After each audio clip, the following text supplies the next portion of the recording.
Yeah, I just turned it on because it's 1 minute. It's supposed to be 1 minute. I don't know where the mayor is. But he'll be up here in a minute. I saw the A&C truck. The A&C truck was right in front of me. I don't know if that was him or not. But he probably went and got a shower. Be my guess.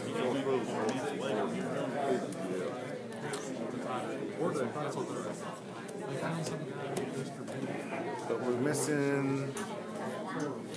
I saw Mr. McLean here already. And Miss Stillwell's here.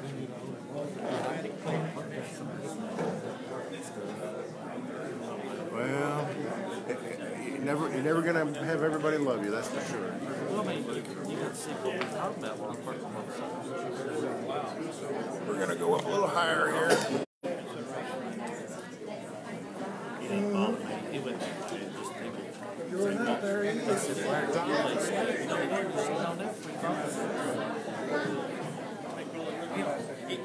Johnny spoke to me. He's a bigger man. We got to move over for him.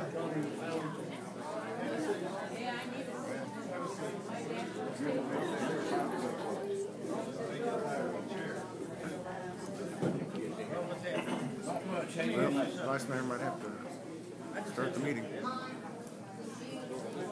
I thought about it.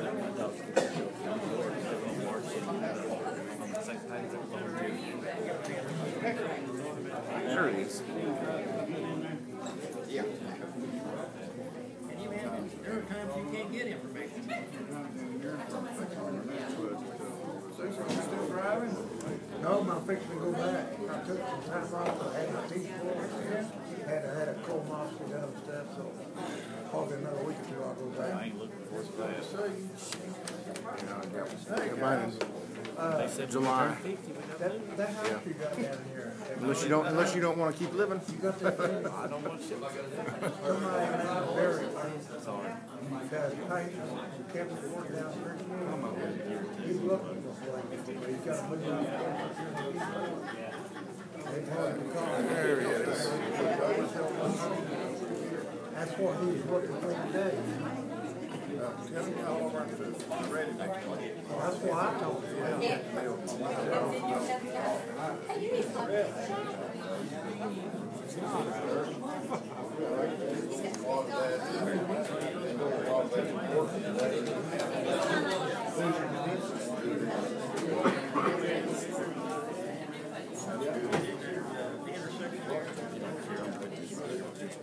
Go right ahead.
approved everything.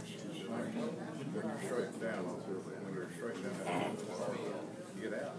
Snow, couch covers, chairs.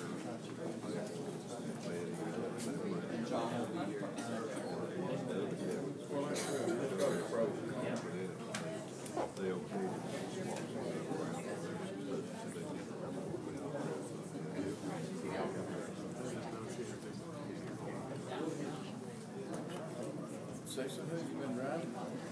I was driving for Friday and Kill. Knoxville. Weather out running. Is that any better?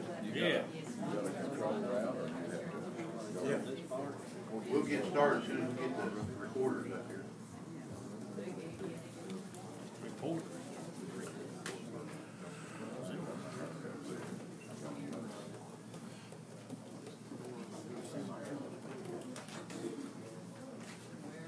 Nikki, we got you on agenda tonight?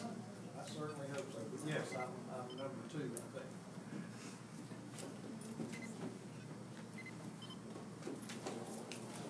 I have to come after Joe, I believe, today, so everybody's not asleep. I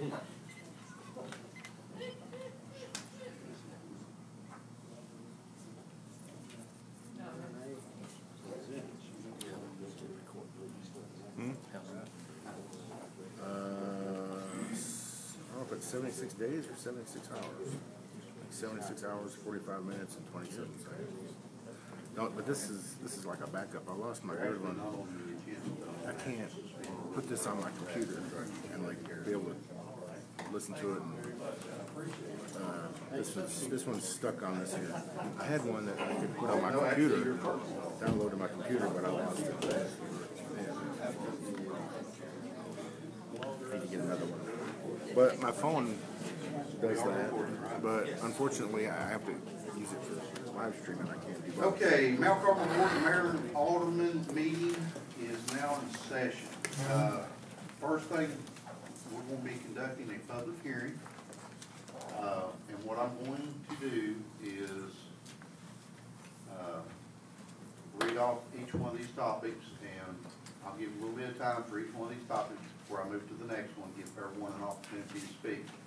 The thing that I ask you that you do is when you stand up to speak, stand up, state your name first, state your name, your address. That's all you need, ain't it, Michael? Yes. Name and address. Name and address. All we need, and then what you have to say. The first thing on the public hearing, this is a request to rezone the property at 556 Main Street, tax parcel 032F, F013.00, from mixed use 1 to industrial M1. Okay, at this time, do I have anyone in the audience that would like to speak about that rezoning request?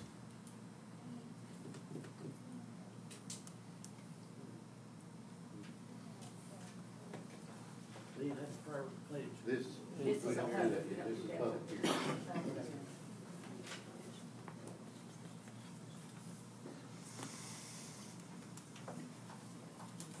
Okay, if no one is here to speak about the request to rezone property at 556 Main Street, we'll move on to number B, which is a request to rezone property off Hammond Avenue, tax parcel 021-179.05, from a multifamily residential RM to a general business B3. I'm employed to live at 176 Valley Crest Drive. Really think about this before you rezone this. That's why we bought down there is residential. It's quiet. We don't want no storage building next to our subdivision or even making access to our subdivision, because we don't like all that traffic. We got enough traffic on the street as it is, and you know it just ain't fair to us to have something like that and people coming in all hours of night, bright lights and all that stuff. We understand what we was having homes, but so, I mean, you know, not that. So really do seriously think about that. Thank you. Yes. My name is Don Carter. I live on 151 Hunters Run Lane. I also oppose the rezoning. It is a residential area. It is also put an entrance on a dangerous part of Hammond Avenue in the curves, where you'd have large moving vehicles in and out at all hours. It also draws transients and crime to one location, so I'm opposed to it as well. Thank you. Yes, sir. Go ahead. Right over here in the corner. All right, I'm Blake Frazier. I live at 171 Hunters Run. I'm also opposed to it. I got the letter in the mail saying that it was going to be rezoned, but nobody specified what they were wanting to put in there. So, you know, if it's storage units or a junkyard, it's just going to drop the value. Like he said, it's in the turnoff to that's in a sharp curve. There's really no good way to get off Hammond or get back onto Hammond in that turn. So it's in a dangerous spot. It's a residential area, so I'm opposed to it. What'd you say your name was again? Blake Frazier. Were you on Hunter's Horn? Yep. Okay. Yes, ma'am. My name is Jennifer Curtis, and I live at 149 Valley Crest Drive in Hammond Estates, and I'm also opposed to this. Same reasons everyone has stated, and I've got neighbors that wanted to move. They've got their house. Luckily, they got it sold. That was their thing, get it sold before this happened. And she got it sold, and I have heard other people say the prices they're out here, so, if they can sell. Thank you. Thank you. Yes, ma'am. Deborah Vaughn, 153 Hunters Run Lane. I oppose it also. It's going to lower our property value and bring in everything that they said. Just letting you know I oppose it. Thank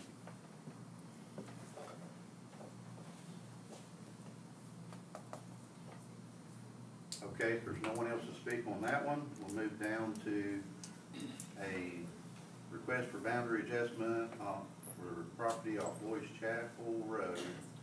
Tax parcel 021-14701 and 14901.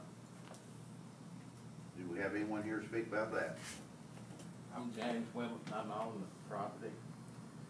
I fooled with Mount Alma for 30 years, trying to get that rezoned so I could put a house in there. I paid taxes for 30 years on it. And they won't let me put a house in there. They won't even let me sell it or nothing, period. I think I should have the back taxes on it and it out of the city, period. Thank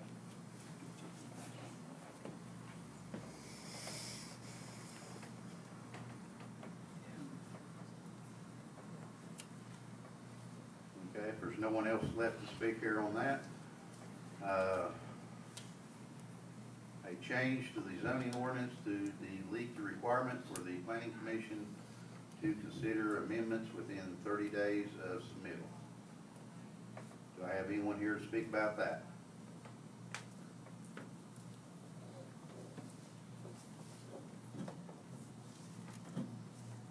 Okay, there being no one to speak about that, we'll move on to public parking on the street. Do we have anyone here to speak about public parking on the street? Yes, ma'am. Shut up or someone, I may ask her for it. Is this for sorry, thank you. I will. When I send you, on my phone, because I have pictures. Yes.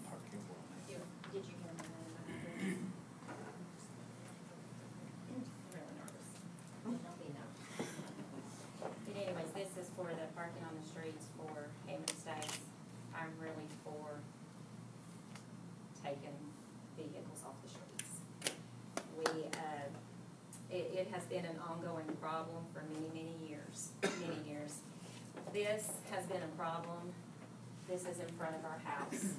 This is a trailer that sits in front of our house more than it does where it's supposed to be. It's not a trailer that's used for work. It's a trailer that's used for recreational activity. The owner has been told multiple times that he cannot park there, but he does it anyways. It's a view from every room in our house. There were kids riding bicycles. What scares me is that if there's children riding bicycles and someone is coming to go around that and doesn't see them, the child could be hurt or killed. and it's not right. I believe that you have a garage for a reason, you have driveways for a reason, and they need to be used. What about emergency personnel? What if someone's house catches on fire?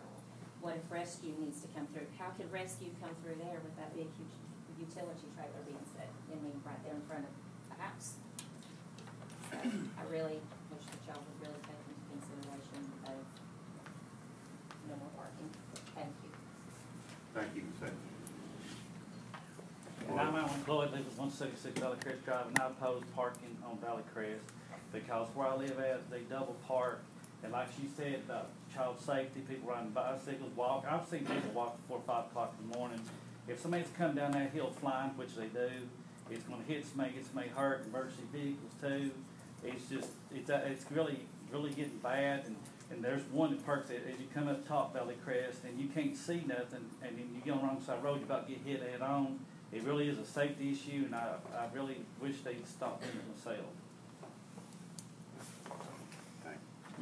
Have a gentleman that can't be here tonight. He brought me this letter. He has surgery today and he can't talk.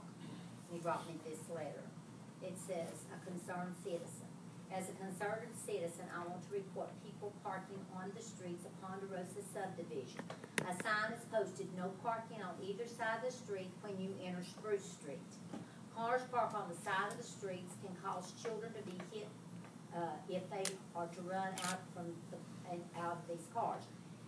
This is also a hazard for walkers having to get out of the street to get around them, as we have several walkers that come in here, especially in the summer. These all have driveways that are not being used. The speed limit is 20 miles an hour, and it's rarely obeyed. Thank you. And he said, please do not use my name, but you all can see. We gotta have the name. Well, You can give it to Michael. okay. Okay, do I have anyone else that would like to speak?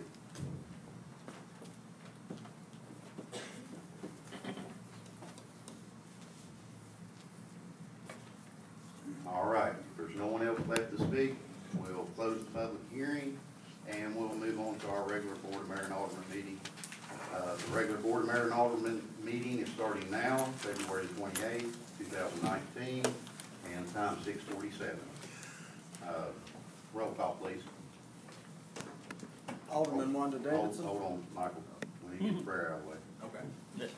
Everyone rise for prayer, please. Dear Heavenly Father, we thank you for this day. We thank you for your many blessings. We ask for wisdom and we ask for guidance. Lead us in the way you would have us go. Help us all to be what we should be. In Jesus' name we pray. Amen. Amen. And we actually have the volunteer high school swim team here tonight, right? Y'all want to come forward?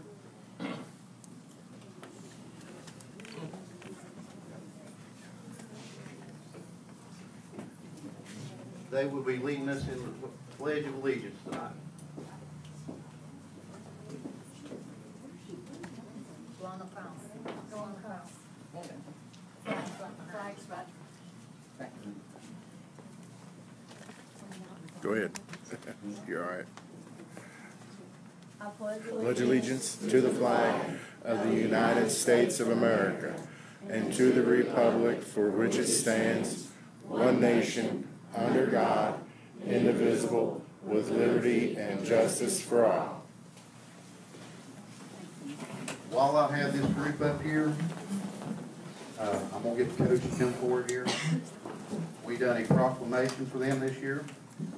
It says, a proclamation recognizing and congratulating the volunteer high school swim team, whereas the volunteer high school swim team recently completed its 2018-2019, and whereas the volunteer high school swim team had multiple swimmers make all conference, and whereas the volunteer high school swim team sent multiple athletes to the state finals this year, as well as prior years, and whereas the volunteer high school swim team won numerous successes in the recent years. Whereas the team has brought great honor not only to themselves, but also to their school, their families, and to our community. And whereas the town of Mount Carmel wishes to congratulate you all for all those involved with this outstanding swim team, including the student athletes, coaches, and parents.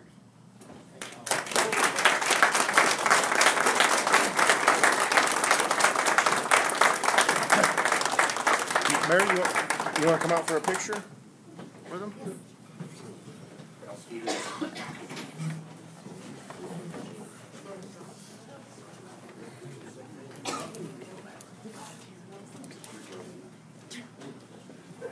Can you guys kind of tighten up my... There we go. All right, on three. 1, 2, 3. One. 1, 2, click 3.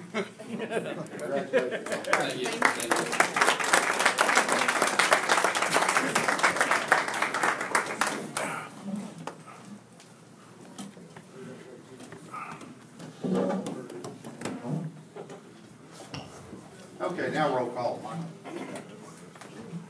Alderman Wanda Davidson. Present. Alderman Carl Wolf. Present. Alderman Jim Gill. Here. Alderman Stephen McLean. Present. Alderman Pat Stillwell. Present. Vice Mayor Jennifer Williams. Present. Mayor Chris Jones. Present. All are present. We have a quorum. All right. I'd like to welcome everyone here tonight, and it's good to see good community participation in our board meetings.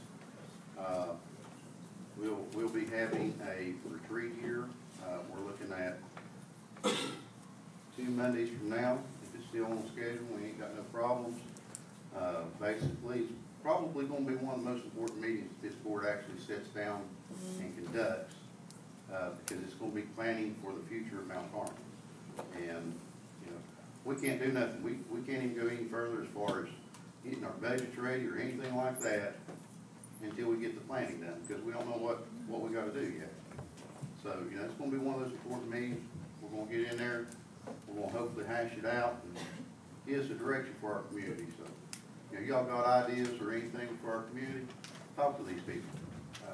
Welcome to come down, sit with our city administrator. Welcome to set up an appointment with me. Any one of these people will sit down with you and talk. If y'all have any suggestions, ideas, feel free to give them a call, talk to them. Okay, moving on. Do I have a motion for approval and or correction of the minutes of the Board of Mayor and Alderman meeting dated January 27, 2019, and the committee and department reports? I make the motion be approved. I have a motion by Alderman Carl Wolf. Do I have a second? I second it. I have a second by Vice Mayor Jennifer Williams. Any discussion? All in favor, aye. Opposed? Motion carries. This time I'll open the floor to visitors' comments. All persons wishing to address the board shall stand, state your name and address, and shall be limited to a 3-minute presentation. The board may not participate in any discussion and cannot vote on the subject you present. Absent an emergency, the earliest time that the board might discuss and vote on your matter will be at the next Board of Mayor and Alderman meeting. Individuals and or groups representatives who have placed an item on tonight's agenda will be allowed to make a brief comment when the agenda item is open for discussion. At this time, I'm opening the floor. Who wants the floor for discussion? Yes, ma'am. My name is Shirley White, and I live at 421 Old Hickory Circle in Mount Carmel. And I just wanted to address our police department. I think whenever they request for body cameras, there should be no question that they all get one. And they don't get a used one, they get a new one. Because I think we need to really support our police, our EMS, and our fire department, because we really depend on them. Thank you.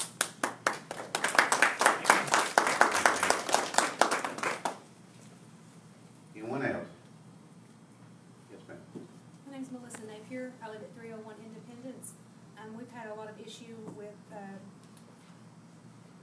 junk control, clutter. We had haul lumber right down from us. When we had this huge rain, their lumber washed up to our bridge and caused everything to back up. I actually had the police out there. I spoke with you about this issue. Independence is a horrendous mess on this end. Everybody's up and down this road all day long. I'm embarrassed, frankly, to say that I live on the street. So I think that we need to take an opportunity and address the codes being violated up and down. I do have pictures if you all would like to see those. of our next door neighbor. He has a dog that's a nuisance, call him every night for a month. His house is piled up to the top of the roof, just about on the porches with junk cars in his front yard. It was in the right of way. It's been pulled up in front of the grass, in front of his house. I mean, we don't live in a mansion by any means, but we do keep everything nice and neat. There's no reason that they can't keep things clean. It is an embarrassment. Thank you. Thank you. I also need to recognize is Miss Nora Barton, Lorene Ross, Sarah Gauntz, and Hannah Johnson here. Thank you all back there. All right. Judge Ross told me y'all wanted to say something about. Yes, my name is Taryn Whalen. I'm part of the volunteer high school rain team. We're here to ask you about your recycling issue. We used to take our recycling to Kingsport up there and it's shut down. We want to know what your solution is because we've called and asked, say, if we can help out anywhere. No one's really given us an answer. So we want to know what your solution is for the recycling issue and how we can help it.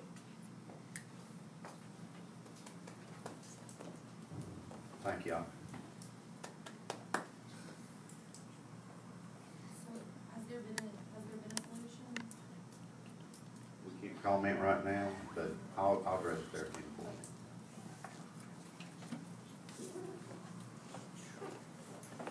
Anyone else? Okay, there be no further comments, visitor comments. We'll move on to old business. Discussion and consideration of street side parking in Hammond Estates. Do I have a motion to bring it up for discussion or any other motions? I'll make a motion, bring it up on the floor for discussion. I have a motion by Alderman Carwood to bring it up to the floor for discussion. I have a second. Second. And I have a second by Alderman Pat Stillwell. All in favor, aye? Aye. It's up for discussion. Mayor, I feel like the people spoke. I've been over in Hammond Avenue over in there several times. I do feel like it's a problem over there. Like one lady said, people got driveways, they should park their vehicle, except in an emergency, if there's a death or something, I understand, park on the street. But when you park recreation vehicles, if you got one, you should park it in your yard or your driveway. That's the way I feel about it. Do I have any further discussion? I'll just say a couple of words. I've been down through there 3 times, but it was on Sunday and a Saturday. All 3 days. I've never seen that many cars there. Now, you guys may have a lot there on a weekend, and you may not. Sunday, most everybody's gone.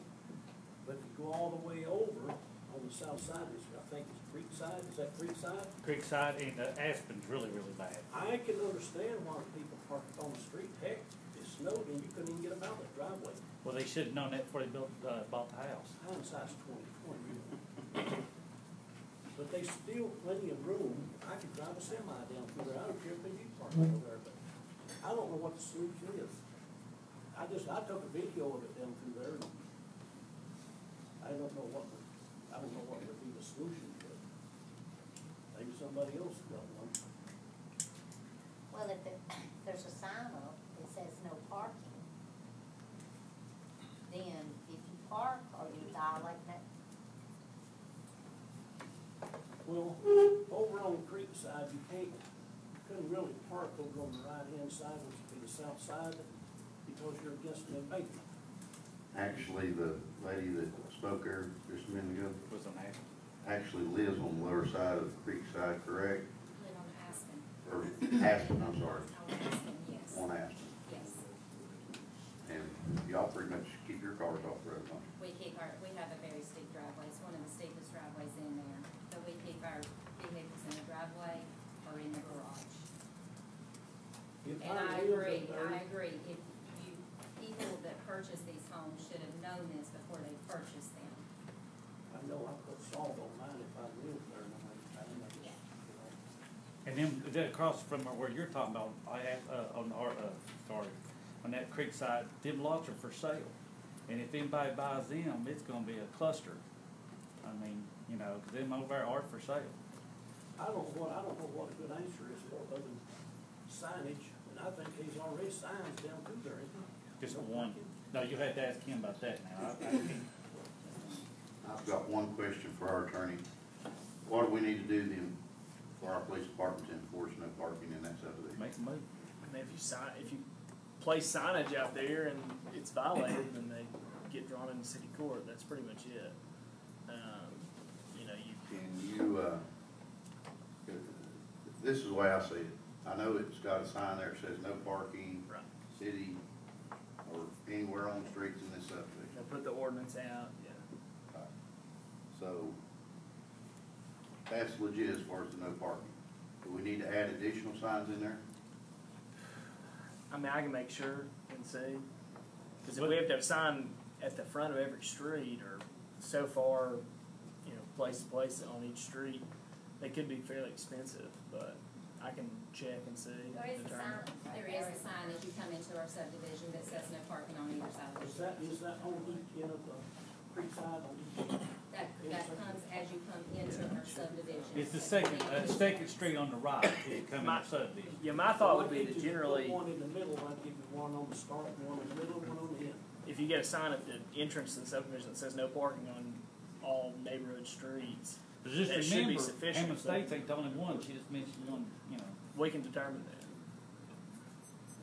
Well, I mean, is the signage gonna affect your vote though? That's my question.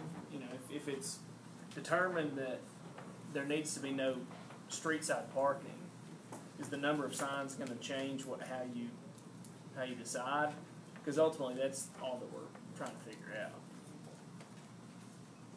Well, I feel the same way I did last meeting. Yeah. No parking, inclement weather, one side. That'll be my motion. Signage, no signage, it's gotta be Okay, I have a motion by Alderman Steve McLean. Basically follow the signs to the I mean, we're subdivision. gonna It have says to no parking except for inclement weather, Right. one side of the street only. Right. I mean, we're gonna have to waive it for bad weather. And you're gonna have to keep them on one side, because I've plowed the street, it's hard to get through there. I'll second that motion. I bet you had trouble on asking me. All right, Any further discussion on that? can I ask you a clarification? Well, what we have is a motion, no parking on neighborhood streets, one side only, and with an exception for inclement weather. That's one side. We have During a the weather. motion Okay. of no parking on the street where it's marked no parking, Okay. I don't want no parking with at all. the exception of inclement weather, only parking on, can we say east side and south side of the street? Well, the south side will be up against that embankment. That's where it's gonna be at. On creek side, it's gonna be up against the bank. If you park over here on the residential area of the houses, then it'd be on the north end. And they will still have plenty of room to go down or come out either way. If we enforce Hammond Estates, then we're going to enforce them all. And quite frankly, if we got signs up for no parking, then the police department's got an expectation that they enforce city ordinances, and if that's a sign up, then they're going to have to enforce it, not just that subdivision, but any subdivision. So, to me, if the sign's up there, then they need to go ahead and enforce it.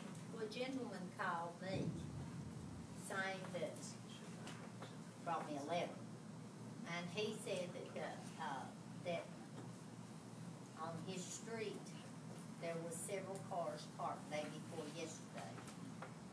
And that, when it rains, or that street's slick, then it's gonna cause an accident.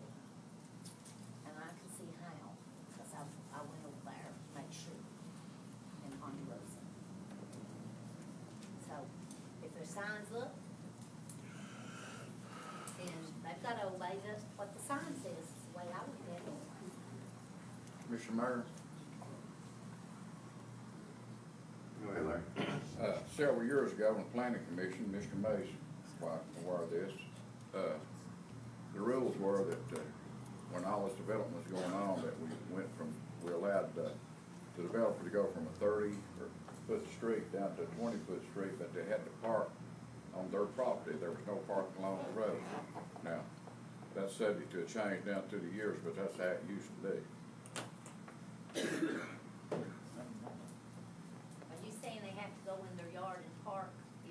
Okay. You got to park in your driveway because they cut the street down from 30 foot to 20 foot. And I don't know if that's what the case is over there in Hammond, but I know some of the streets sure are 20 feet. Ponderosa, prime example, that's probably 36 feet. If you're gonna do that, I think you need to define inclement weather better. If it's a hard rain, it's inclement weather, but that's no reason to park in the street. We had cars floating down there, We did too. It'd be all right to amend that to say. Yeah, let's go with snow and ice.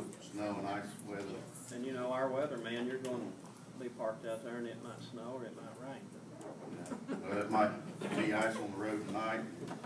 We'll be wearing our shorts tomorrow. Let's hope for that. Probably so.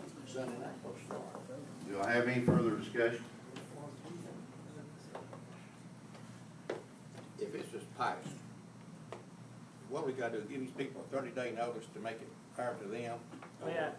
Something like that, don't you? You know, we've already got an ordinance on the books that says where no parking is posted, that's valid.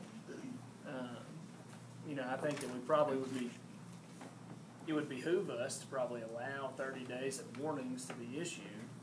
But, you know, quite frankly, we're almost out of the winter anyway, so we're going to be approaching a period where this would take effect no matter what. You know, where we post the signs, there's no street parking. That's essentially what we're going to be saying. But you know, the fact of the matter is, that's already town law. You know, if we post the signs, there's no street parking.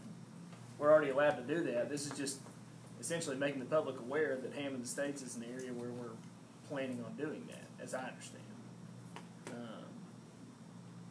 I mean, I wanna go over tomorrow and give bunch people just a ticket. Right, no, yeah, I think you need to be fair. I think that a to warning people, period is advisable. A few days, Certainly. maybe a week or two, where you gotta give. I'd give them a month of a warning period, you know, where people are made well aware that if they park on the street, they'll be subject to a fine. That'll be enough time. Yeah. And sorry, but if you discuss about parking one side of the street, like her incident, that street's little. It shouldn't be no camper parking on there. You should specify cars parking. It's not just cars, it means campers, trailers, trucks, trailers, anything. Anything, yeah. Stop, standing, or park. Grady, Chief Grady, are there signs in every subdivision as you go into them? Do you know? Some of them are. The unfortunate part is some of them say no parking either side of the street, and it's one sign at the beginning. And depending on how you look at it, it could mean right there where the sign is. There are no other signs indicating that there's no parking, and it doesn't say no parking in this neighborhood. And it has two different ways out. 2 in, 2 out. So in order to enforce this, we're gonna have to give them some signage, letting them know that they don't need to be parking, period. And if it's for inclement weather, we're gonna have to put that on the sign. Yeah, it'll definitely have to be delineated So on the that sign. they can, Yeah, let our attorney get with you either. We'll figure out the signage issue, what's The required, signage what's issue. necessary. The other thing we're gonna have to figure out is the fee. The current fee for no parking, from what I understand, if you get caught in Hammond Estates, we write you a ticket, is $113.25. That's a little steep. This ain't New York. We need to adjust that. I don't think we can have more than a $50 fine regardless. There's only certain things that we can fine more than $50 in city court. That's prior to court costs though. So I don't know, it may be the court costs that are racketing that up. But it should, $50 is the maximum fine the town can levy against a citizen, absent a couple of circumstances. There's some instances where we can charge more, but I think 50 is the typical But then the fees are probably what make that as much as you said. Maybe, can you run up there tomorrow or sometime over the weekend and do a survey all the way around through there and get some next month? And count on cars that time park? No, I'm talking about signs. I don't wanna see anybody have to get $100-some ticket. Can we set an amount We, on the ticket? we can actually change that next board meeting if we're going, ask. I mean, the thing about it is, it's not our job to tell the police department how to enforce it.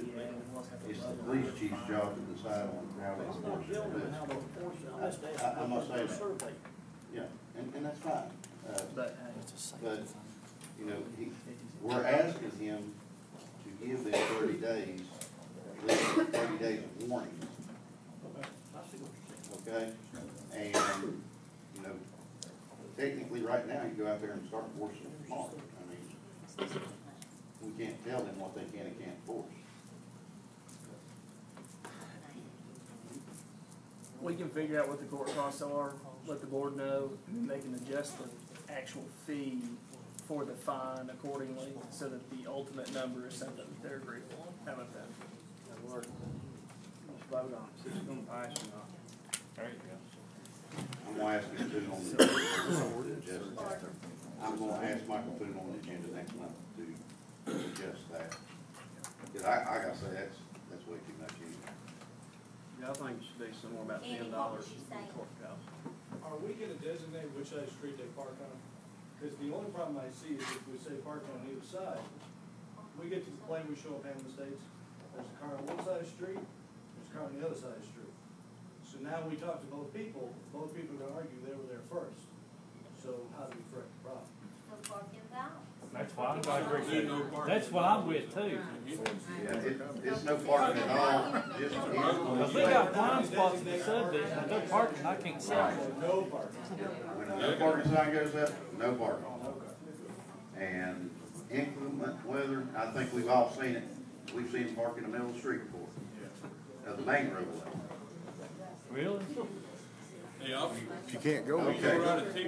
We need to move on here. It's on the street. I never thought of that. Just stop. I have a motion, I have a second. Any further discussion from the board? Do a roll call, please. Alderman Wanda Davidson, Yes. Alderman Carl Wolf, Yes. Alderman Jim Gillum, Yes. Alderman Steve McLean, Yes. Alderman Pat Stillwell, Yes. Vice Mayor Jennifer Williams, Yes. Mayor Chris Jones. Yes. Motion passes. Thank you, guys. Seriously. Okay, moving on to new business, approval of the, for year 18 audit.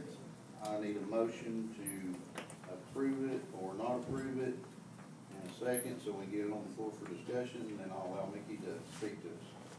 I make a motion to approve. I got a motion by Alderman Carl Wolf. Do I have a second? I second it. I have a second by the Vice Mayor. Mickey, you got the floor. Thank you, sir. It's good to see everybody this evening. I've given you a copy of your 2018 audit report. As you can see, it's fairly lengthy. It's got a lot of information in it about the city's finances, financial position, what you have, what you owe, revenue streams, expenses, anything involved with debt service. It also breaks it down by fund to give you information about pieces and parts. There are two things that we focus primarily on when we conduct this audit. First of all, the audit is required by the comptroller of the Treasury in the state of Tennessee. They can't do all of theirs, so they hire people like me through you guys to conduct this audit. We do this annually. I am charged with giving you an opinion on whether or not your financial statements are presented in accordance with a body of rules called generally accepted accounting principles. That report is, I don't remember which, I can look, early on in the front of the book. It is on pages 2, 3, and 4. That's where I tell you what I did and what I found. And of past, I am going to issue, or I have issued an unqualified opinion. That's a clean opinion, that's what you want. That means that the numbers in those financial statements, the footnote disclosures, all of those are accurate to the best of our ability and are presented in accordance with that body of rules that I mentioned. The other thing that we do when we conduct this audit is we look at your system of internal controls, policies and procedures. How do you handle your money? How do you protect it? How do you count it? How do you keep up with it? How do you spend it? Do you comply with all the laws and regulations that surround the financial affairs of the city? If we find a problem with that, we write what's called a finding. You always see those in the back of that big document you have. I'm happy to report that we have no findings. What that tells you is that your internal control policies and procedures are adequate for a municipality of this size and that they are being followed as they should be. If we had any problems with anything in that regard, or if we found any violations of laws and regulations, we would put that in the back of the book so that everybody could see it. As I said, I did not find any of that sort of thing. I want to thank Miss Tammy back here. She's your town accountant. She does an outstanding job. The record keeping system is solid. She may be a little grumpy from time to time. Going to brag. Her record keeping is solid, and her knowledge of her craft, what she does, is outstanding. It's a pleasure to work with you, Tammy. Thank you. Thank you. That's all I have to say. If you have questions about that document, you can ask me now. If you are insomniacs and you want to go home and read that stuff, and a question comes up, my phone number's on the letterhead, and you're welcome to contact me at any time. Well, not at any time. Let's keep when the sun's up. How's that? Thank you, Mick. All right. All right. Since you've already voted on this, I will depart and let you all finish your meeting. Thank you so much. Any discussion on that, guys? All in favor, aye? Aye. Opposed? Motion carries. See, Tammy, you actually do get good comments every now and then. Be proud of yourself. My raise tomorrow. And her face turned red. Moving on, ordinance number 19-480. This is an ordinance to further amend the zoning code, text and map to rezone property adjacent to Main Street from MX1 Mixed Use District 1 to M1 Industrial District in the 9th Civil District of Hawkins County, and to fix a penalty for the violation of this ordinance and to fix the effective date of this ordinance. Do I have a motion? Can I make a motion? I have a motion by Carl Wolf. Bring the water. To bring the floor for discussion. To bring it to the floor for discussion. Do I have a second? I'll second that. And I have a second by Stephen McLean. All in favor, aye? Aye. Opposed? You have the floor, Carl. The planning commission recommended that we do this for this piece of property down here. And I do sort of go along with the planning commission. I think they're very important job that they do for us. And I think we ought to take that into consideration for what they do. Wasn't this piece of property brought up a few years back and it was voted down not to go to industrial? And industrial's not gonna look good on their main street. The thing that I had problems with is that we will not get any sales tax. Right. It'll just be property tax. We'll see an increase for what the metal building that could affect. And that's the only problem I have.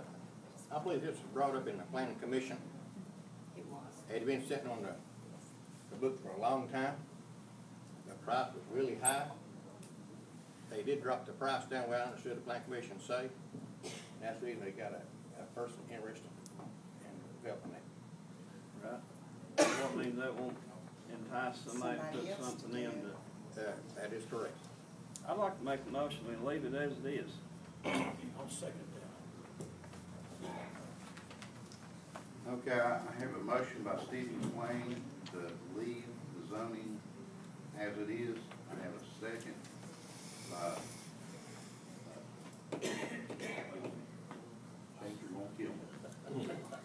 James Gillum. Alderman James Gillum. We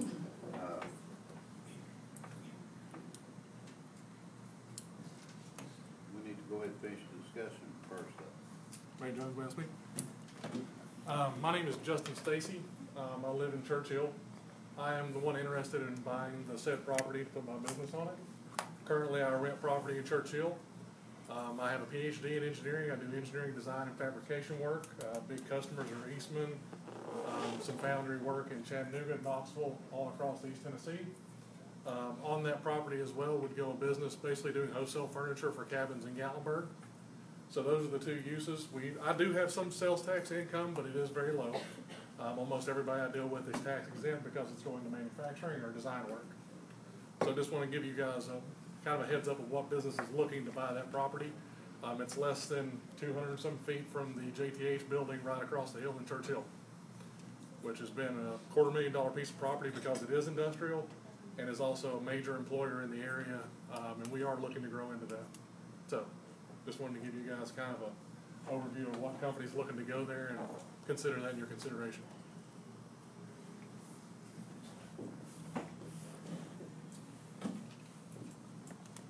I would kind of like the board to maybe consider this after we sit down with the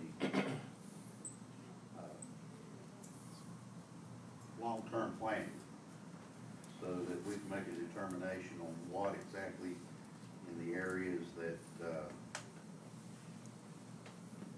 we want to see our Main Street develop or grow on, and sit down as a collective group and kind of look at the whole picture. Would be good for us to do, because that would actually also help with the planning commission as far as making decisions on what we're looking at in those areas. Would you like to say something, Chairman? Well, all I would say, I'm Garrett White, the 441 Audit, on the Chairman of the Planning Commission. The Planning Commission did discuss this and vote on it. It was not unanimous. The vote was 4-3.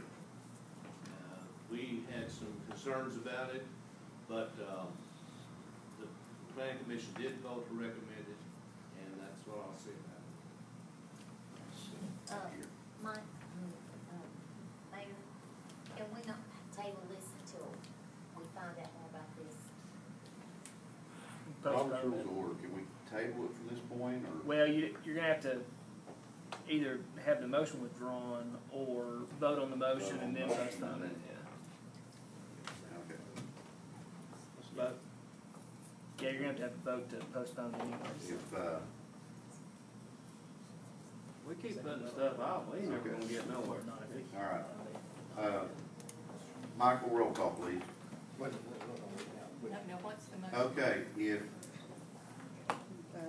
Your motion, leave it as is. leave it as it is. Yeah, the MX, And MX1. if we vote to leave it, if we vote yes, then we're voting to leave the area zone just like it is right now.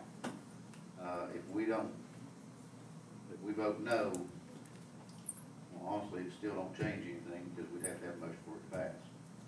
But if we vote no, then his motion doesn't pass. Essentially, if you vote yes on Alderman McLean's motion, then the ordinance is gone. You decline to move the ordinance forward.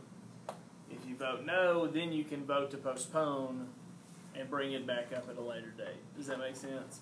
Regardless, you could bring it back up at a later date, but you may have to have some rigmarole in whether or not the Planning Commission's recommending it again, and it may take more time. That's essentially where we're at. Roll call, Mike. Alderman Wanda Davidson. Yes. Alderman Jim Gillum. Yes. Alderman Stephen McLean, Yes.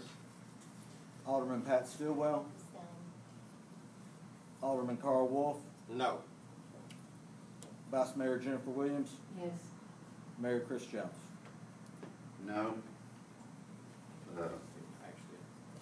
Motion passes. So if they want to have it rezoned again, they just have to bring it back to the planning commission to get here. Correct. Okay, I'll make sure I'm where I'm supposed to be at right now. Ordinance number 19-481. This is an ordinance to further amend the zoning code text and map to rezone property adjacent to Hammond Avenue and south of Brickfield Place subdivision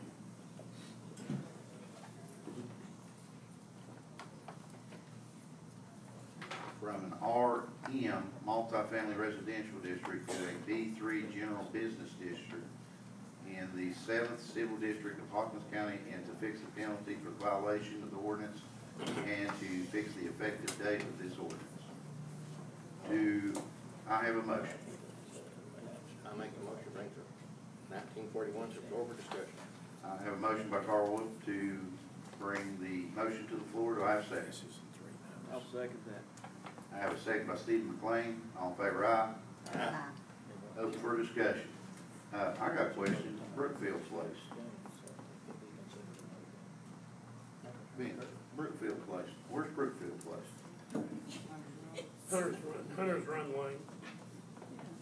That's the name of the All right. subdivision. It's in the third. So we got, it's gonna be top right. Okay. It's in the third. Yeah, that's down there along Creek. Mayor, Yes. I'd like to speak for Mr. Baldwin, the property owner who's requested this rezoning request.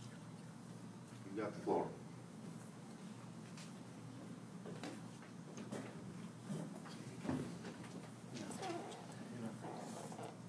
Mr. Baldwin acquired 3 lots over 5 acres in size in 2003. This property is zoned RM, and it was rezoned from R1 at the initiative of the town of Mount Carmel. The RM zone permits duplexes. As a practical matter, it does not permit any other use. As far as I know, Mount Carmel has no group homes, so they are permitted in a RM zone. Neither do we have planned unit developments in Mount Carmel. Those are the only 2 other permitted uses than a duplex. Mr. Baldwin has attempted to market his property now for more than a decade and a half. For those of you that don't know Mr. Baldwin, he's been a real estate developer here in Mount Carmel for quite a long time. He also, I think, was the developer of the very last subdivision that was constructed in Mount Carmel before the economic downturn that crashed the real estate market a decade ago. He has now decided that he could make a use of that property for storage.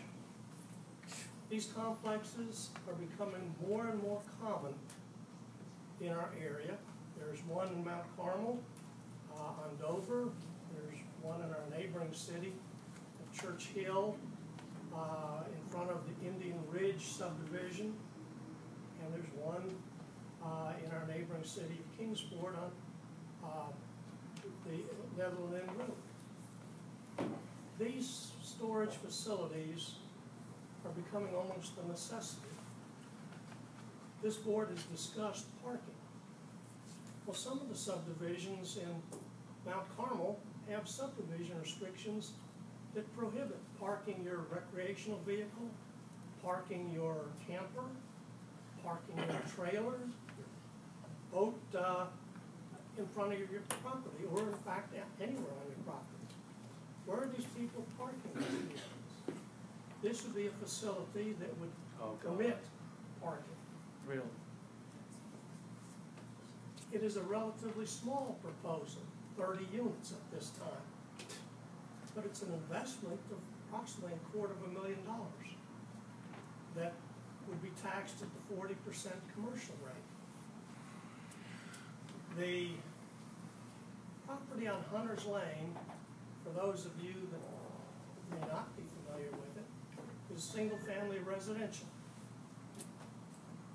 A great number of those homes actually have planted trees along their property line to protect their privacy.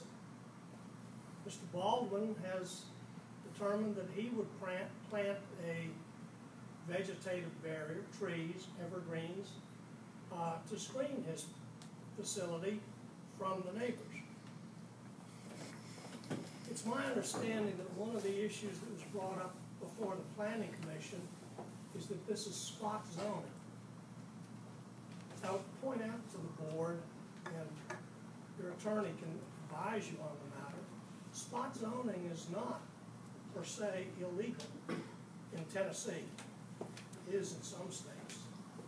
What is not permitted is rezoning a property without any justifiable basis. Now, what's the justifiable basis for rezoning this property? If we examine the surrounding neighborhood, it already is a mixed-use neighborhood. Directly across the street is a cemetery, an old Cruz or Click Cemetery. It's been there since the early 1800s. A few hundred yards away is the city park. People can come and go. It's a public facility. 300 yards away is the railroad. 400 yards away is the town's sewer plant. There's also a mobile home park, probably less than 200 yards away. There already are mixed uses other than single-family residential. Second thing is that this property is burdened by Arnott Branch, the flood area. It is not suitable for residential development that would not be subject to buying the very expensive flood insurance. If you look at the north side, away from the branch, the ground rises probably at a very, very steep slope. So this property is truly not suitable for any kind of single-family or even duplex development. The other thing is, we've discussed here with parking. This would be a neighborhood business. It would serve the neighbors as much as anyone. The property is subject to a number of easements to the town.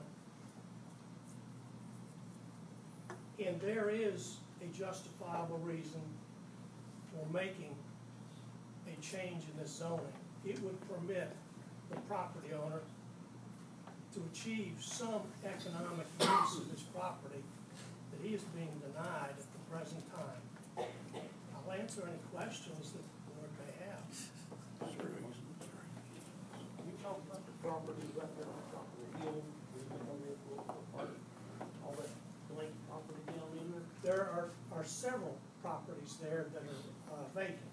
But wouldn't that be a kind of safety issue if the car is going over the hill around somebody trying to get out?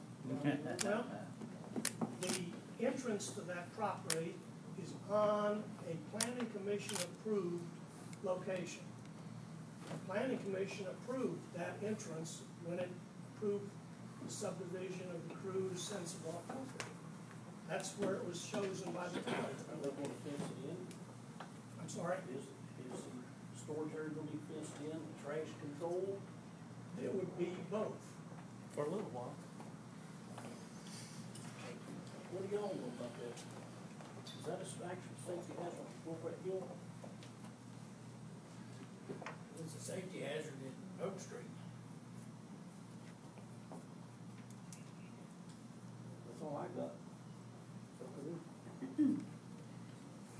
Any other questions that I may answer? So you're saying a storage area to put buildings that you store things? There would be a building with 30 units in it, and there would be, it would be slightly smaller, I think, than the one on Dover that presently exists in that corner. It would be much, much smaller than the one in front of Indian Ridge subdivision in Churchill. I got a question, Vince. You just said there that those lots are zoned for duplexes only? Duplex, single family. So it's duplexes or a regular house, right? Regular house. Or apartments and condos upon approval of planning commission. Could he put a double wide in there? Yes, double wide is single family. It's a single yes. family. Well, double wide brings property taxes too, so. I know, I'm just, No, I'm just throwing that. I'm just bringing I it was told that this, Al. oh, sorry, come on, Sorry, stop you sign. can have it now. That's all I've got. Does anyone else have anything? Chris, could I speak with the planning commission? Yes, go ahead. Okay.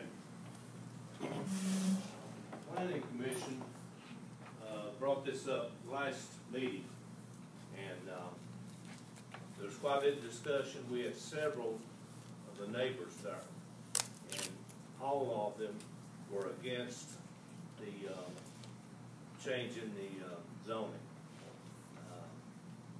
Most of them felt, and I feel that they were correct, that it would hurt their property value. And this was not only the ones in that particular subdivision, but also over in Hammond Estates, which is basically adjoining it. So the planning commission was unanimous in their recommendation that this ordinance not be approved. Thank you. All right, I got a question for you real quick. Yes, What sir. were the original plans that were submitted for that subdivision? Do you remember? I was not on the planning commission then. Vince, can you answer that? That was the Crew Sensabaugh subdivision. It was a roadside subdivision. That was a flag lot, flag coming out to that. I've been in and out of that property. I don't have a problem with, you've got good visibility at the access point that's approved. On the original plans, how many houses were they originally looking at that as a subdivision? You remember? No. Anyone got anything else? Mayor, if I could offer an answer to your question. Yeah, go ahead. I believe in the planning commission it was presented that the alternative was 3 mobile homes on that location. So we're probably looking at 3 lots on that property. Between Hammond Avenue all the way over to Hammond Estates, just 3 lots? Well, what he's requesting to be rezoned. There was discussion of three mobile homes going on that location. 3 manufactured homes. He would actually put a city street all the way through there for 3 mobile homes? No, he's got road frontage. He's got road frontage?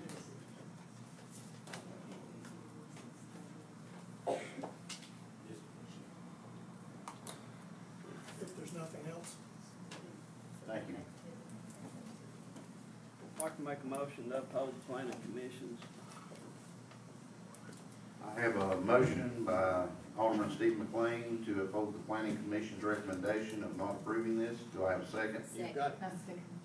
Well, I've got seconds everywhere. I got a second by Pat Stillwell. She's the first one I heard.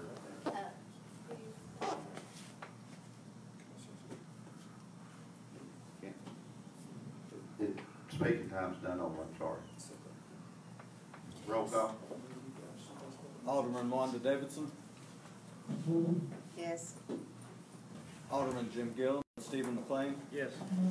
Alderman Pat Stillwell, Yes. Alderman Carl Wolf, Yes.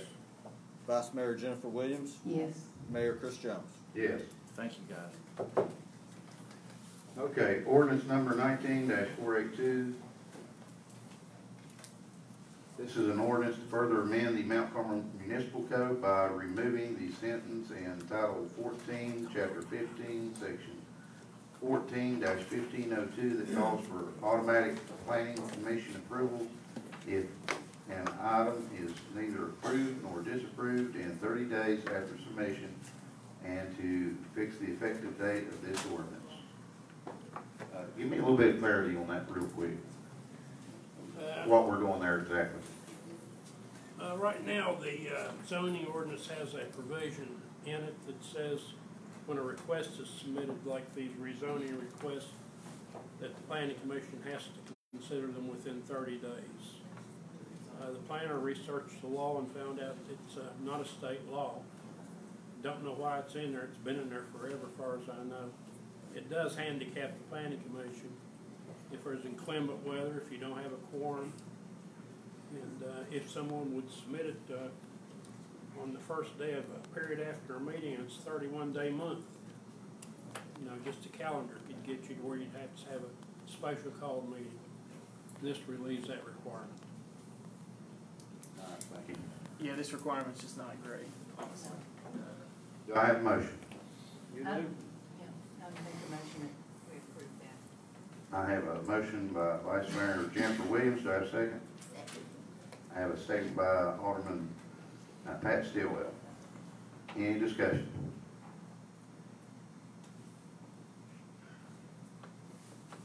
Okay, roll call, please. Alderman Wanda Davidson, Yes. Alderman Jim Gill, Yep.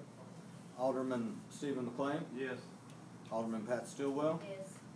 Alderman Carl Wolf, Yes. Vice Mayor Jennifer Williams, Yes. Mayor Chris Jones. Yes. Motion passes. Ordinance passes. Resolution number 19-582. This is a resolution opposing the downgrade of the level 1 trauma services. Skip one. Which one is it? I'm Red sorry. line. Ordinance number 19-483. This is an ordinance to realign the boundary of Mount Carmel by removing the tracts of parcels 021, 147.01, and 021, 149.01 from its incorporated boundaries. Do I have a motion? I'll make that motion. I have a motion by Alderman Steve McLean. Do I have a second? I second I have a second by Vice Mayor Jennifer Williams. Any discussion? Yeah, that's my property. Can't speak now, sir. This property is on Lloyd's Chapel Road. He has no city street connection nowhere. So I make. It doesn't even really touch anything. And it don't take in This the is whole just a little partial bitty of the tiny- property he owns. It's just a small section that he's gonna pay taxes on.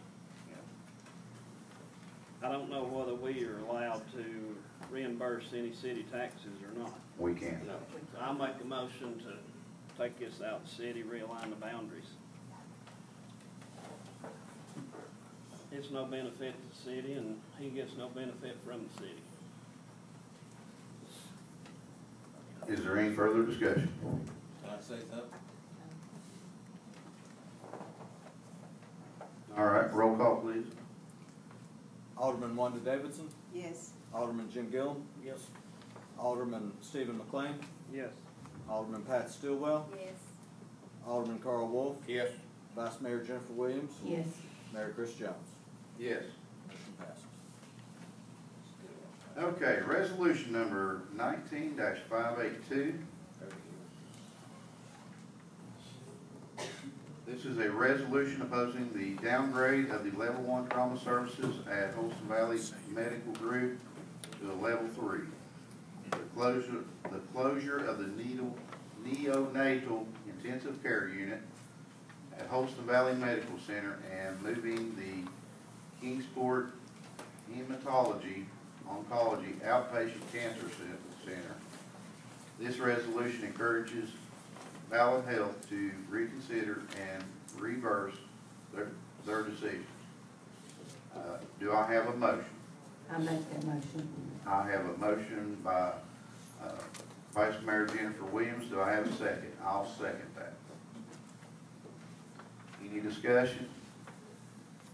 As a former emergency first responder, knowing especially how things happen around our communities, there's been many times that we've had several tragic events where we've had multiple casualties. And by degrading this down to a level 3 trauma center, from my understanding, it also eliminates the number of doctors and stuff that they have to have on call. So when emergencies like that happen, we need those surgeons, we need those doctors.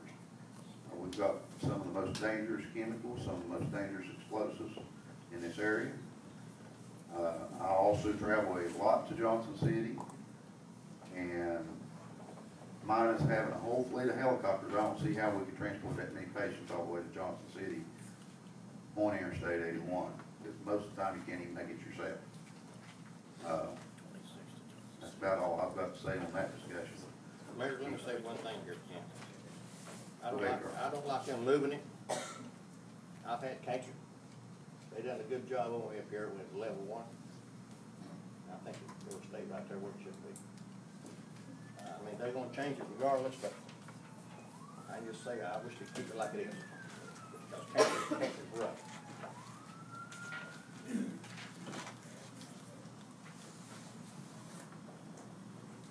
And I'll also add that I'm glad, I think I've seen some of our state level representatives that actually speak out against this, which is good.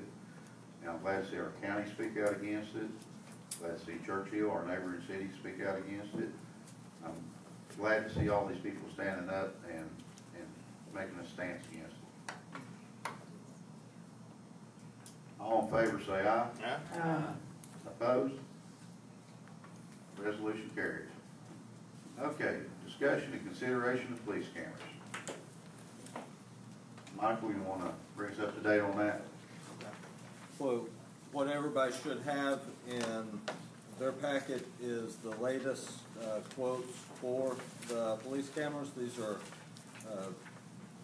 body cameras only. I believe they are, what, $110 per unit. For 8 units, we're looking at about $900. Is that correct? $112.50 per man. $112 a piece. Yes. That's it? $112.50. That's it? Is that the one with the docking station and stuff? No. No, that's just the basic body camera. It's just the body. Body camera. Plug it in and charge it. Okay, let me ask this. Is this one that you can bring it in, dock it, and download it into the computer system? No, it is not.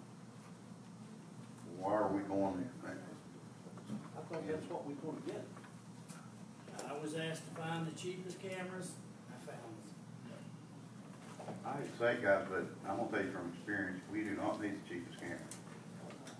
If the officers can't bring it in, set it in a docking station, and it don't download immediately, the information into the computer, we're gonna have problems with that. I say it's a past experience. I've also seen them cheap body cameras, and they don't last. So what would it cost to get 3? I believe I give you all the estimate last time was 15,000. What? 10. But that's one that's nearly $800. Didn't you say one was about $800 a person on the camera at one time or something, didn't you? That's one. Well, it was Somewhere in that room. but you had to buy the docking station plus the computer program for it. I agree with Mayor. If you can't get a good one, why buy it? Just right. Don't you do a little bit more shopping?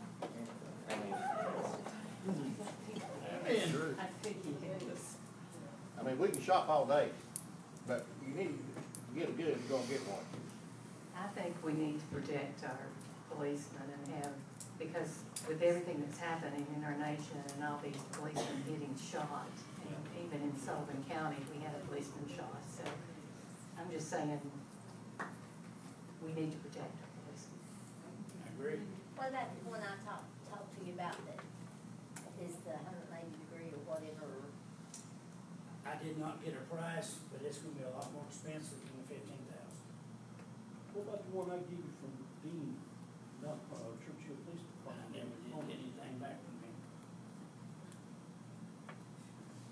I'll call you in the morning, I'll get the phone number, I'll see what I can get out. I'll call up every day. Somebody. I forget what the price was on that. They're $6.99 a piece. So that wasn't what I did. That's what he told me.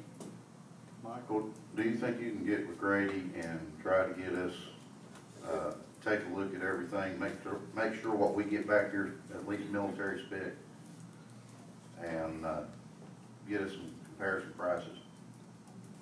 I know there's different types of stuff. You want military spec? Well, something comparable to military spec, because they're gonna take more beatings what most military units throw against a regular body camera. No doubt about that. But at the same time, I think we also need to look at a docking station so that we're sure to get the tapes downloaded. You've got to have to change. We're gonna get you a shield before it goes down the car. Whole body shield. That works too. Your wife's gonna take the first picture. It's all right. All right, let's go ahead and move on. Discussion and consideration of city services. Steve? I got some information on some new trash trucks. All y'all should have that in your packet. A 2020 side loader trash truck. This is just a quote they gave. It's not a city bid. $267,000. We're paying out over $13,000 a month. I think the board should really consider looking into getting their own trash truck. There is some used trucks that we can use for backups. But she kindly gives us the high end of the used trucks, around $100,000. But if we can get in the trash business for less than $400,000, we'll save money. So, I'd like to entertain the board on a vote to see if they're interested in this, or if I've wasted my time. What'd you say, Steve? I didn't hear you. I'd like to entertain the board on the vote to see if they're interested in the trash business, or Is that a motion you put that in? not yet. Explain, how much you would save again. I mean, I know Well, I we're done paying that. $13,000 a month to Kingsport, our trash. They have the payment plan on this website where you can estimate your payment. I've done roughly $360,000 loan, 7% interest. It's about $6,700 payment. That should cover 2 trucks. So you're gonna cut your actual payment, what you're This is paying new out. truck, right? But you're gonna have the fuel cost and you're gonna have labor involved. But You still won't come out though. the way my calculator adds it up, in 6 years' time, it's saved the town $1 million. Is that a rent to own? No, that's straight out purchase, which, like I said, this is just an estimated price. Did you include in that just the hourly cost of the employee, or did you include all the benefits and all that with the employee? Well, that's just the cost on the truck. Yeah, we actually done the figure, what, 3.5 years? Yeah, about 3.5 years. I mean, 3.5 years would be, we would be You'd have caught the up to truck what paid. we'd be paying out. Yeah. I did question the guy on leasing a truck or rent to buy. They do rent trucks. The rent on a truck is $7,000 a month. I don't think that would be a good option anyway. The only way rental would help if you're in a business to where you can count 100% off, and the town don't have to worry about that. What did we pay for garbage pickup last year before the contract expired? Anybody know? For the whole year? For the whole year. I believe the cost per year is about $167,000. 157. 67. 67. 167. Mike, didn't we, me and you discussed this the other day a little bit, and it's costing us about $6 per week per can, roughly.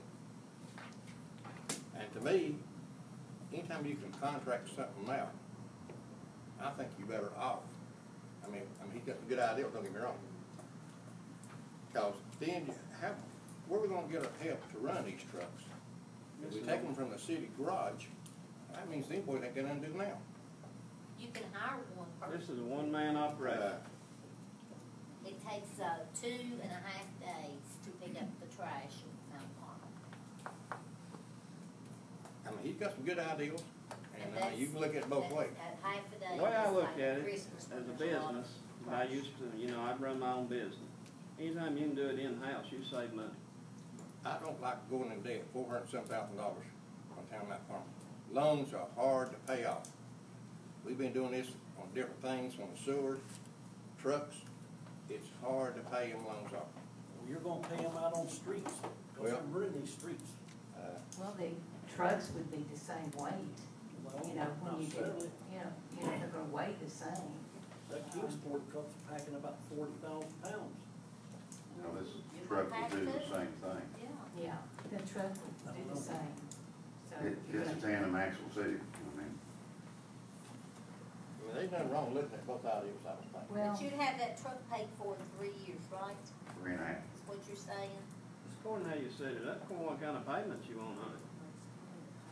the thing I'm concerned about is us going into debt when we don't even know what our budget's gonna be next year. But if you're cutting double what your payment would be from your budget, it's really gonna open up for a vehicle maintenance plan in this town. Police department needs cars in a bad way. That's what I'm saying, and So if you can save enough on your trash pickup to buy them 2 new cars every 3 years, I think it's a no-win situation.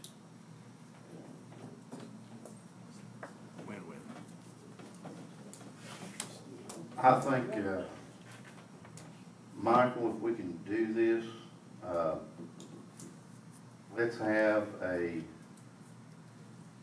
lease option as far as how much a year it costs, straight out purchase, what it's gonna cost, and where we possibly get funding for it. And since we're gonna be discussing what services and stuff we're going to project in the next 5 years, because we're looking at having this done in 5 years, at the workshop there, we go ahead and bring it out there, and we got the information, and we make a decision on it next BMA meeting. I think that would be a no-brainer. We'll definitely have to make a decision on the next BMA meeting. Well, you really gotta hire somebody. Well, we've not hired anybody to take Marion's place, which was a lot of money right there. That when you hire a new person, they don't make what Marion made. Public Works don't have to have another person to run this trash truck. well, we're already got Public Works then though, Yeah. because they're helping with sewer too.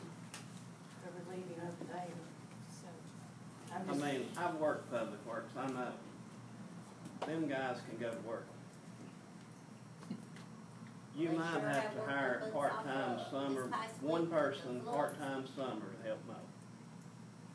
But if, the next step I had on this was the brush truck. The brush truck man can run the brush truck and the trash truck. If you go by your code on your brush truck of only picking up brush. If you quit picking up boxes, trash bags, other stuff that's not even in our code to pick up. You can run the trash truck 2.5, 3 days a week, brush truck keep up both. You can actually do it with no more manpower. If it's We're going gonna to have large item pickup. Yeah, we got large item pickup. They used to be once a month. They run the brush truck 7 days a week, every day. I've run the brush truck. Your time-consuming thing is a box or a flower pot that will fit in a trash can. You stop the truck, you set the legs down to reach over and pick that up. You can actually cover the town in 2 days. I've seen it done several times, just picking up brush.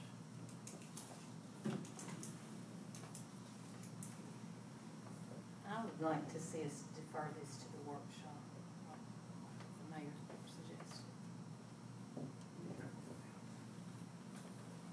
Be sure that I get that on the agenda for the workshop, okay?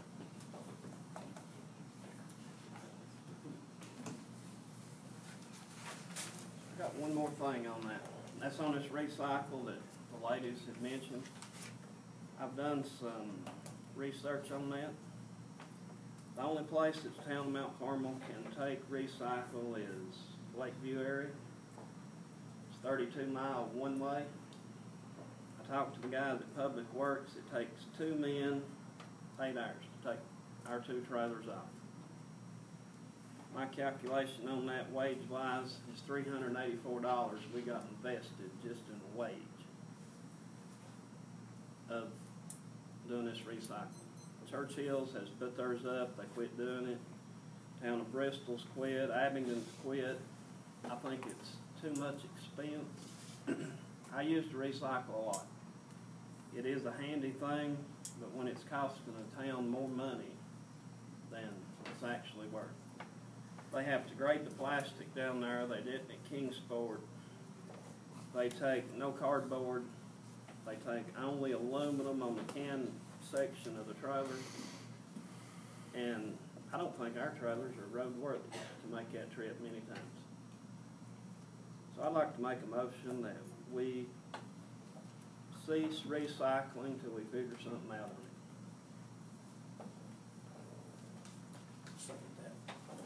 it. Okay, I have a motion by Stephen McLean to cease the recycling program and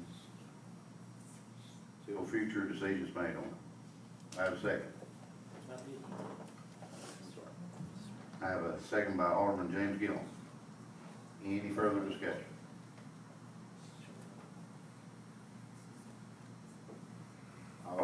I will say this, before we vote. It's good that our communities can recycle when we can. Sitting up here, it does make a hard decision for these aldermen to take the benefits of recycling versus the excessive cost. What Stephen's talking about here, actually, our guys have to sit over here in the parking lot, completely empty them things. Well, they actually, I think they do that down there and bring back what they can. What they can, so they actually take it all the way down there, dump it, sort through it, load it back up, and then have to bring it all the way back up here. And then we gotta get a brush truck in there, pick it up, and then haul it to the dump. So they're actually getting, probably what, a third of the loading goes into the recycling. I never question, how much, they have to grade the plastic out. I mean, these girls back here, they know how to grade the plastic. They have to separate it then. It's real time consuming, which it is a good thing, but when Mount Carmel's spending that much money just to get it down there. It's a matter of saving the environment versus, we can't afford it. I will recognize this young lady back here in the back. Thank you so much. My name is Sarah Dawes. I'm an advocate for Volunteer High School's recycling program. And I had an idea that maybe we could, I know Kingsport has a recycling system where they put their own bins out. Maybe we can sell the bins to people to raise money for us to do this, and then just tell them to come on down here with their recycling since we already use them for a trash program. Now, what are you asking us? That Kingsport do the recycling. Yeah. Let Kingsport do the recycling? Yeah, if that's possible. I don't know how that stuff works. I think right now they're actually going away from it, ain't they? They're going away. They're not. They're not doing it because they don't have anywhere to take it to. Yeah. They take it to West Rock. It's a place in Knoxville. They have a truck that comes down to collect their It was just on the news, I think yesterday or the day before, that they're gonna have to stop it if they don't have anywhere to do it with. Will you allow my advisor, Ms. Martin, to speak? I'll recognize her. Okay, thanks. Do I have to stand up? Yeah. Okay. Please. So we have spoken with West Rock, and they, as far as yesterday, actually I called them today, and they are still coming to Kingsport. They have, what are they called? It's receptacles, but it's a center up in beside of the hospital. They call it something. Anyways, they go there. They contract it out. It is taken to West Rock currently. So the recycling in Kingsport is continuing. I didn't see the news article, and that's unfortunate if that it really is the case. But I know that Abingdon, Bristol, all of those places have discontinued that. We're hoping that in the future there will be something that comes along, another recycle center like Tri-City Waste Paper, to take their place. So really we're just thinking about hopefully figuring out a solution for the next 3 or 4 or 5 months until something, that many cities needing the recycling. I just feel like in West Rock does too. They've already met with the city of Kingsport, with Eastman, to try to find a facility. They can't take over the Tri-City Waste Paper because it doesn't meet their strict codes. So we're thinking, that we just kind of want to be a part of a solution, even if it's temporary.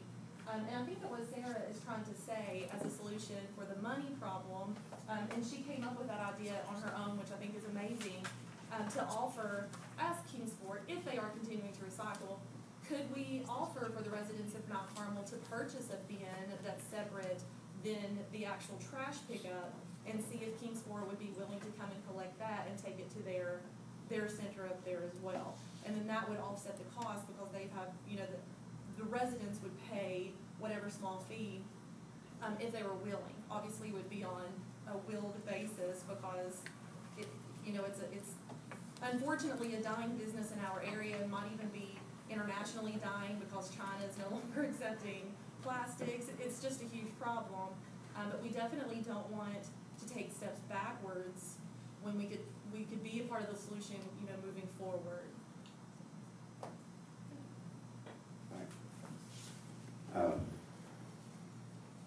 No matter which way the vote goes here, I would like to ask you all to work on that for us. And if y'all do come up with a solution, either which way it goes, it would be good that we have a solution to the recycling problem. Any further discussion?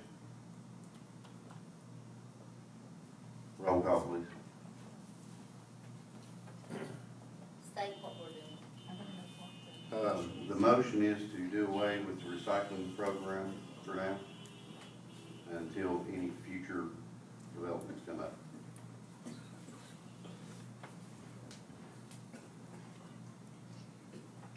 Alderman Wanda Davidson. I'm going to abstain. Alderman Jim Gillum. Yep. Alderman Stephen McLean. Yes. Alderman Pat Stillwell. Abstain. Alderman Carl Wolf. No.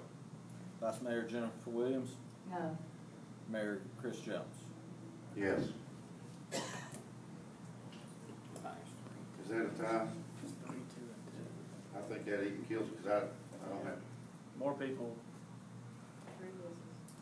You only had 3 yeses and two noes and 2 abstentions, so you only had 3 of 7. So it passed? No, it wouldn't It did pass. pass. You're not. Okay. All right. It passed. So the recycling program will continue on. But do please work on that, because, we can't continue to pay way more than anything that we're getting back. We can take it over here to the landfill and dump it, and it don't cost us nothing. We take it to the we take it to the recycling center, it's costing us a lot of money. I'd like to Please continue to work. touch on that, on our trailer issue on that. I know one trailer over there is running mobile home axles under it. We're pulling it 32 miles. These trailers has actually come unhooked from the truck on River Road up here. To put them 32 miles straight down 11W with mobile home axles and I assume tires, it's illegal to run them on the state highway. but I should have spoke before the vote on that, but it never ended up. That's something that maybe you wanna check into to see if they are road legal. If you're not, take them You off. know, if they're not, then we can't run them down the highway. Right. I know one of them has a mobile home excellent. Can I add? Find out where we purchased them things at, because I know we had to buy them new. I don't know what, I don't remember. Old man had it. Florida. Okay. Let me, I'll do more we also recycle at Volunteer, and I have a bus that we load and we, take it and then empty it. And so our solution is to take it to Kingsport for now. So I think that what the team and I can do is do some research on the Kingsport thing to see if that really is, if they're gonna discontinue recycling, then it's just a problem all around. If they're not, then maybe there would be some way, I don't know, we've brainstormed this a lot, but maybe some way that, like, we are gonna take our stuff to Kingsport. We're putting it in up there. I don't know if that's farther, cause even us being in it right there on the edge of Gordonsville, that's a long way for us to go. We're not taking it down to that area that you guys have been currently, and I've seen you all take it that way. Maybe we can all take it to Kingsport. Maybe we can partner somehow with the city of Kingsport to offset cost somehow. I know it's a huge, we used to get a paycheck also from Tri-City Waste Paper. We've said all along, we're gonna do it regardless if we get money or not. It costs us money to take it down there. We do have free labor, but these kids spend a lot of time sorting through all of that trash, rain, snow, cold, or whatever. So we'll do some more research on the Kingsport thing and maybe help out, especially with the transportation. If you would, can you get with Michael House right after the meeting? Get your name and number, and maybe I'll with Works Director. Can get with you, maybe y'all can, maybe you can work something out. Okay, moving on. Got one more on that, Chris. Okay. On the brush truck, I would like to make a motion that we only pick up brush. And on the 4th week of the month, the meeting week, that we pick up large items for a couple of months, just to see how this will operate. would you have to let the, citizens know what we wanna do, a newsletter out to them to let them know What this the is? town used to always do. I know. That's their code. It's to pick up the brush, and then I think it's always been the 4th week that they pick up large items. But we've not had large items in several years because some guy goes around and picks up all the refrigerators and stoves and he recycles it to some point. Okay, I have a motion by Stephen McLean to do the large item pickup last week of the month, Yeah, last week of the month. and only brush pickup the first 3 weeks of the month. Right. Which, that large item pickup ain't gonna be but a couple to 3 days at the most. Did you all say? Okay, do I have a second? You say track for 2 months? I've got a second Yeah, by, right, a couple of months, so it. by Alderman James Gillum. Mayor, Floor is open for discussion now. Who wants the floor first? He did say track for 2 months. Yeah, Is that's that I'm correct? sorry, 2 months. I can't. I'm sorry. I can't hear you. Yeah. Yeah. The motion is to do large item pickup only at the last week of the month. Brush pickup the rest of the time, and try it for 2 months and see if it works out. Are you gonna let the citizens know this is what you're gonna do, or how you gonna get the word out? If the motion carries, we'll worry about that then. well, I believe that the service that we're talking about exists as a policy within our code of ordinances. So my recommendation would be to amend our code of our policy on this. I don't know the language of this policy. I don't have it in front of me. So I don't know to what degree we can make this change tonight. Yeah, we may need to look and see if under ordinance, then I don't know exactly what we can do without absent changing it. Is Tammy still here? She's there. Yeah. Tammy, can you run down and get me a code book real quick? Yeah, or just bring it to me and I'll look through it right now. I know. John. Yeah, I know. We tried to pass that ordinance a year or more ago about no longer picking up trash, like large trash on the street, if you remember that. And it failed because part of this issue was that we didn't want. I think that was before my time.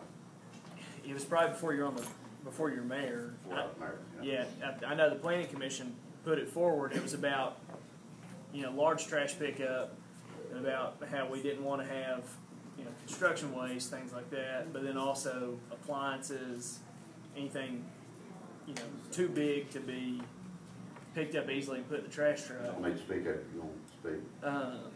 But that didn't pass, so I don't know if the ordinance is going to prohibit us from changing anything without passing the ordinance or not. If the code of ordinances is, so we'll find out in a minute, I'm sure. But Besides that, do we have any further discussion on it? I think so. Say what? The way I read it, it will just be enforcing what we have on. And that may be true. It may the ordinance may be just for brush. In which case, we don't need to take any action other than just enforcing our own ordinances. I just need to let me take a look at it to see. Because if it's not for large items, then then we need to determine what we want to do with respect to that, as it applies to compliance with our own current ordinances on the books.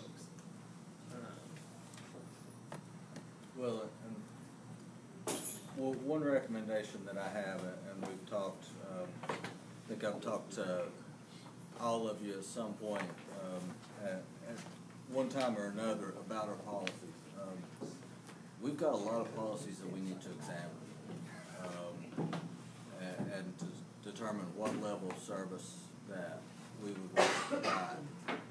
My recommendation from an administrative one is that we do a systematic examination of each policy and consider it, revising. Pull your mic up to you. Okay. My recommendation on amending policies, anything of that nature, we do a systematic approach to our policies. We look at it, we take due time to discuss ramifications of changing this, expanding that, kind of go back and really talk about what level of service that we want to provide with each policy and with each service that we have. To change policy or to change the delivery of a service. I think that's kind of what we was trying to get to on the planning thing. Yes.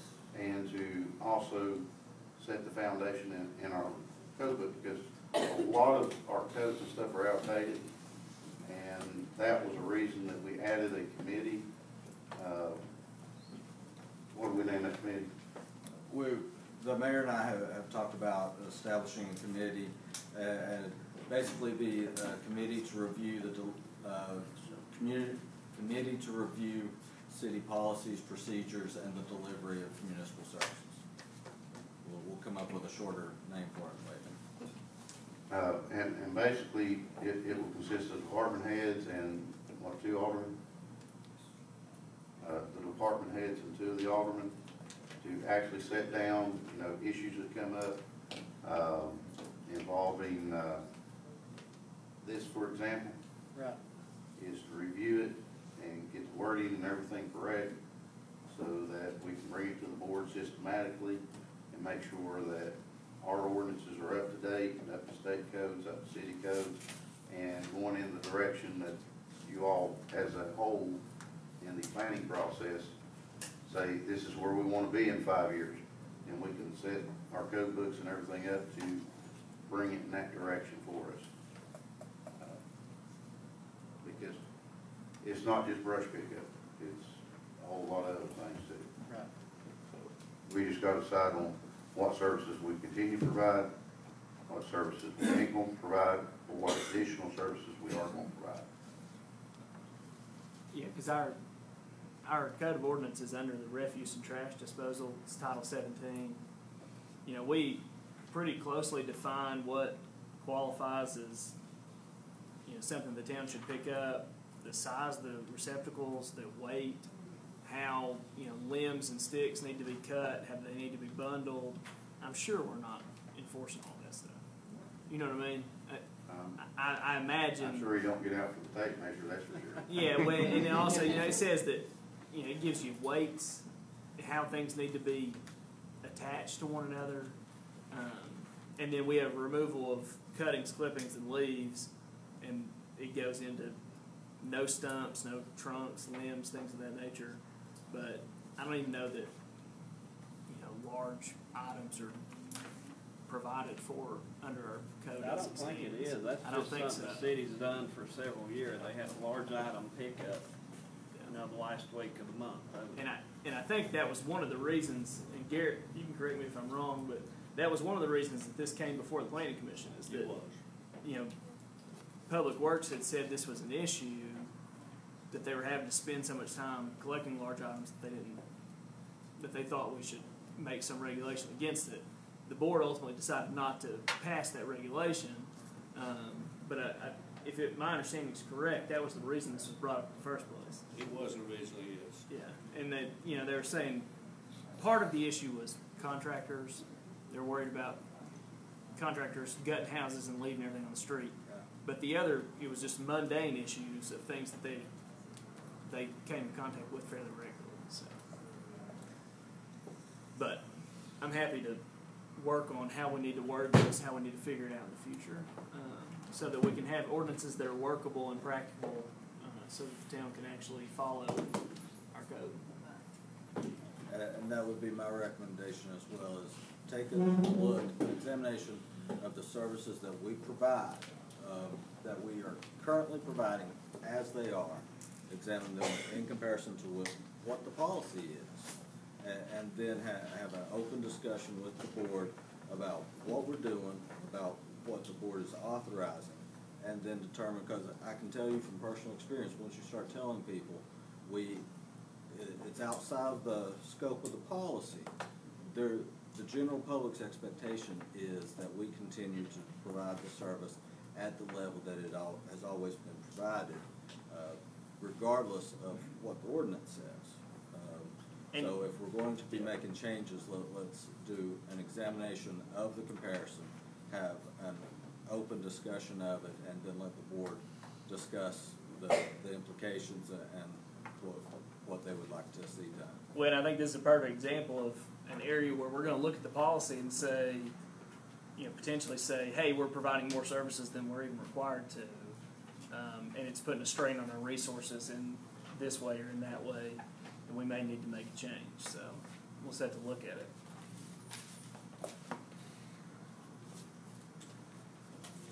Can Steve, would you consider bringing this to the planning so we know what we want to continue to do?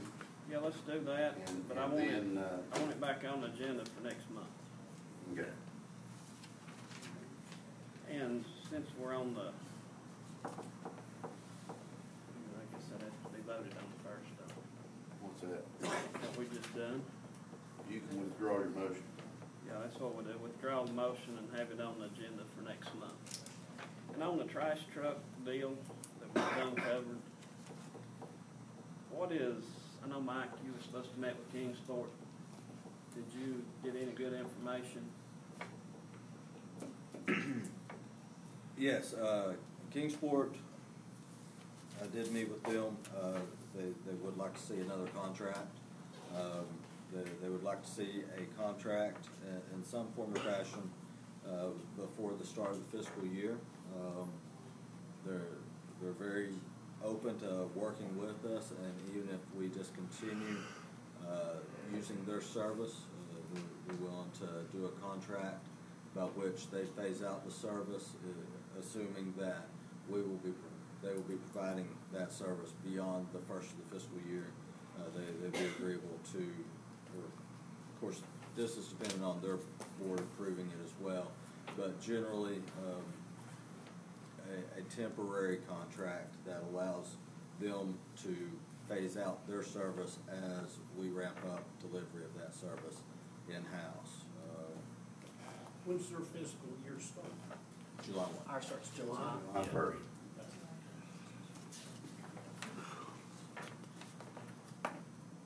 That being said, I'd like to make a motion that we don't go under any contract with Kingsport until we do our, We can't go under any contract with Kingsport unless the contract is presented to the entire board. right. I want that out there. Just wanted to put that out there. Okay, I'm done on that. Anything else under, let's see, city services? Okay. Discussion, consideration of boards and the committee appointments. Me again.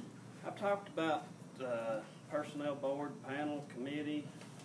We discussed it at one meeting, got pushed to a workshop. Kind of had some heated discussion at the workshop, but, you know, we've never voted on that. So I'm gonna make a motion that this board adopt a personnel committee to help in hiring, firing, and maybe even some other things. Okay, your motion will actually have to be, to instruct the city administrator to change the ordinance. To have the hiring and firing decisions in an ordinance form, because right now we can't change it unless we do it by ordinance. Is that your motion? Well, you wouldn't be giving the board the full decision of the hiring and firing. They will just be supporting to our city administrator. Okay. So your motion is to have a committee to make recommendations to him? Right. Okay. And I have a second by Alderman Jim Gillum. Michael, would you like to say something about that? And I hate your pen, it keeps falling apart on me. That's my second favorite pen. I'm not really prepared to address that. I wasn't aware that it was coming. I guess going back to what we've talked about before, it seems that we're searching for a gray middle ground here, in so much as we're talking about a board given the power of the board, my employer, this board, the power to make recommendations, but stopping short of the power to instruct me. I think he's actually talking about an independent board, like a personnel committee, correct? A personnel committee. Right, we'd have 3 to 5 Separate, people separate from the board itself. that could meet at any time. For instance, say if you was hiring somebody, you had a job opening, you got in 15 applications. Get them down to 2 to 3, present it to the personnel board, get somebody else's opinion instead of having to make all that on your own shoulders. You know, different people know different folks, you know. Correct, but, you know, a lot of the staffing decisions that I make and the ones that I make in conjunction with my department heads are based on the intimate knowledge of the requirements and the needs within the departments.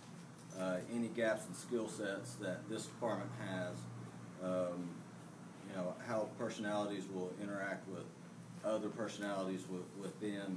It's a team building endeavor, staffing.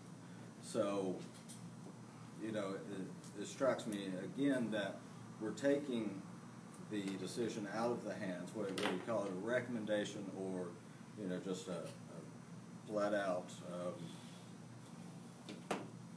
instruction. At the end of the day, when you put a committee in charge of that, it still pretty much has the result of being an instruction to hire or terminate a specific person. That basically devalues my experience or the experience of the department head and their recommendations and puts it in the hands of another body, if that makes any sense. Again, apologies, I'm kind of shooting from the hip on this question.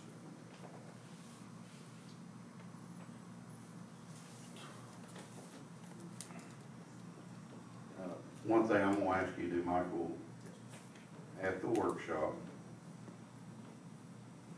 I wanna know what the other cities do as far as the ones that's got personnel boards, personnel committee boards, or however they name it. I'd like to see what, like Churchill, I know Churchill's got one. See exactly what they do and what their policies and stuff are for utilizing those boards. At the workshop. Would you like that broken out between strong mayor and council manager forms of government? Because the difference in the form of government kind of... I don't think the difference in the form of government matters. Okay. I think whether it's mayor or city administrator, I think you got one leader up there that makes the decisions and you know, so we just need to look to see what the different personnel committees, what their job duties are, and the policies and stuff, the way they handle it. Okay. If you can give us at least, you know, 4 or 5 examples and policies and stuff that we can look at, that might help narrowing down the direction we want to go. Would that work, Steve? That'll work, but I want to see a vote. I want to see how this board feels about it. You know, this is the 3rd time I brought it up, and I'm kind of neutral with it. But you know, I'd like to see how the rest of the board feels. We pushed it off and pushed it off. I mean, if nobody else on the board is interested, there ain't no need to check into it. You made a motion, didn't you? I seconded it. Yeah, and it's discussion. And that's all we're doing right now for discussion. More interested if we had more information. It's been kind of thrown on us, you know, right now, and didn't thought about it, so I'd like a little time. Can I say something there? Okay, go ahead. Didn't we have somebody from the state come in here about a month ago and discuss this with us? The different forms of government? And sort of tell us which way to go or not to go? Yeah, and I will defer to anybody on the board that would like to, that remembers his recommendation on personnel committee. If anyone does, I believe that Mr. Hardy recommended against personnel committee. I've got my hearing aids turned up and I still can't hear you. He was discussing where Pat Hardy from MTAS come in here and recommended against having a personnel committee. You can think so. Yeah, I think again, we're trying to take away the powers of our administrator and our manager. We're trying to, again, put him in a position that he can't win. And this is a fight that's been going on ever since he's been hired. And I don't care to vote one way or the other. I sort of agree with what Wanda said. It's sort of blindsided here all at once. right. I think at the next board meeting, this Well, should be keeps voted one going way or the on. other. This really keeps going on. Right. And, Pat Hardy, me, he said it's not a good idea. Right.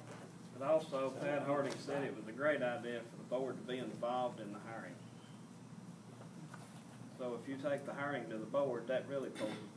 Let me ask John something here. Shoot. We're not specifying these topics. Can we make decisions on these? I mean, city services, boards and committee appointments, I would imagine that it would fall under that purview, but I guess my ultimate point, though, would be that we've got a motion and a second on the floor. We're proposing potentially discussing this in a committee, but if the board's not in favor of it, Alderman McLean, I think, really just wants to know, he wants to gauge the temperature of the board on this, and I think that his request also is to conserve our time and our energies in the future. You know, if for some reason it doesn't pass, then we don't have to discuss it at a next meeting and at a next workshop and at the next board meeting. It may be worthwhile at least, you know, entertaining his motion as it stands and then seeing what we want to do. Does that make sense? Yeah. It does, but how are we gonna word it?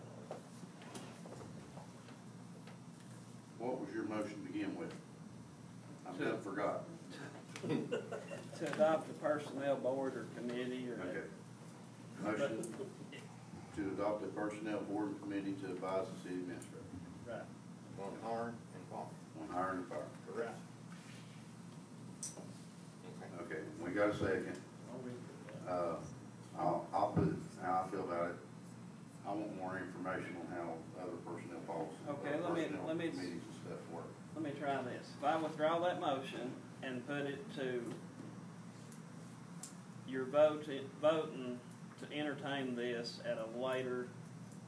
at the next workshop, to see. I'll make a motion to postpone. So we're going back to the same place we've been 3 times. Somebody can't get their workshops together. We push everything to a workshop, but we never talk about it. Now, we're doing a lot of talking on that decision making. I agree with you on that. So I'm gonna make. And the big thing, I'll just say, and we've got on there is, you know, the board has to make a decision on the direction that you want the town in 5 years. Right. And We're gonna fix what it you want today your before we city get to administrator 5 do. years. You know, what you want each department to do, we have to make that decision, and that's what the workshop's supposed to determine. So that we can do what we have to do in the city ordinance books, so that we send us in that direction. I think we've done a lot of brainstorming, but we haven't buckled it down to where it needs to be. We've done talk, so Right. we need to start seeing some action. Well, let's do it this way. I withdraw my motion. I make a motion to bring it to the next workshop if the board is interested. Majority vote puts it on the workshop. How's that sound?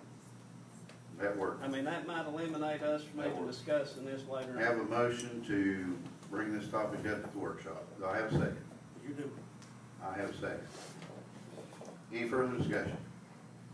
All in favor, aye? Aye. Any opposed? No. Opposed. Okay, No. got 1, 2. We have 2 opposed. Okay. Moving on. Discussion and consideration regarding the police department. Alderman Gill. I'm gonna make this real simple, sweet for you, Chief. Okay?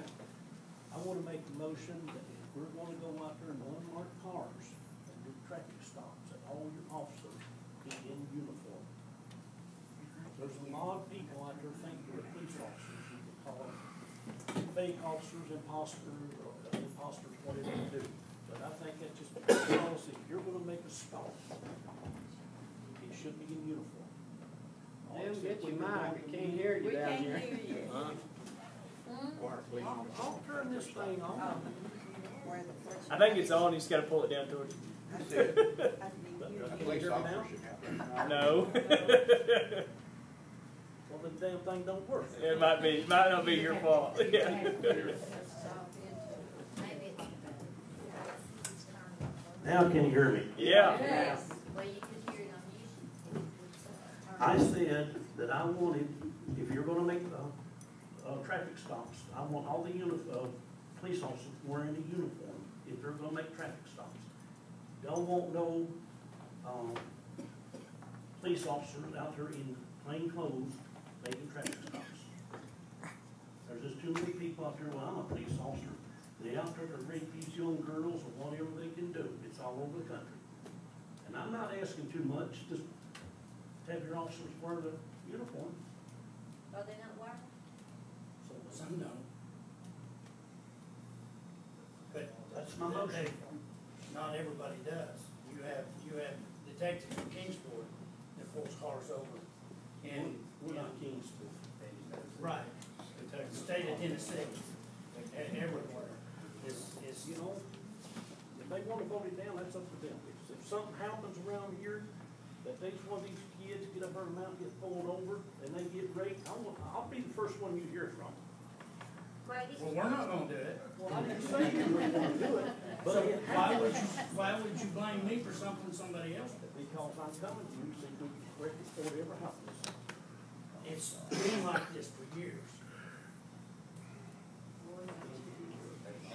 I'm not going to withdraw it. We'll take the vote. Grady, tell me, maybe you need to explain to them why they don't have a police uniform. Well, one of them is me, because I'm the chief and I don't always wear it. I have a detective that doesn't always wear a uniform. And we still have the power of arrest. We're still police officers. It doesn't matter what we wear. And we all have badges. We still have a badge. You can buy a badge anywhere, Greg. Well, that's true. You can also buy a police car, but that's something anyway. That's what I'm talking about. And you can mark them. And you can also buy a uniform. And you can buy a uniform. I don't know what the correct procedure is, but I've read it from a couple of articles on the internet, I believe the imposters out there. Right. But yet. But there's imposters on every job there is, there's imposters in You know nurses what, and I'm not gonna doctors. sit here and argue with you, withdraw the daggone thing. I'll just withdraw it.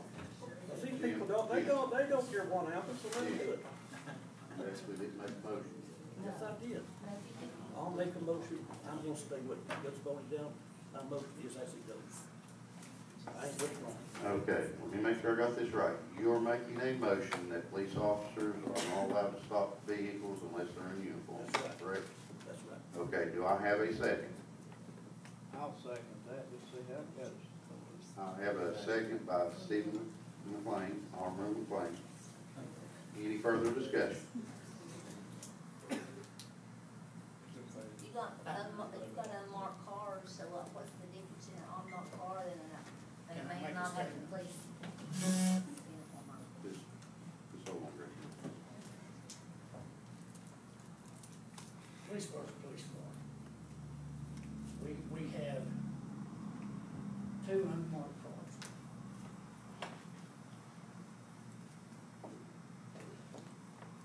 And you have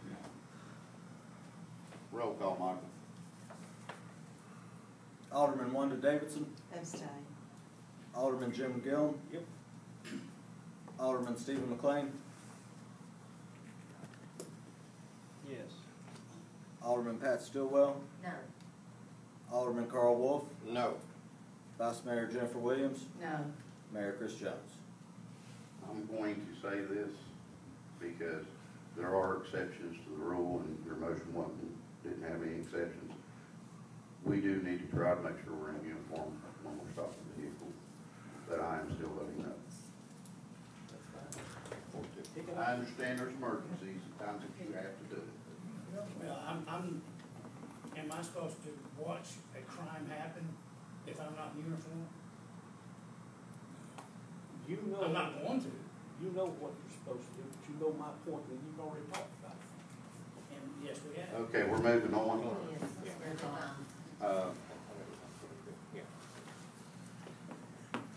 Can we postpone this next one to the next meeting? Yes. Motion postponed?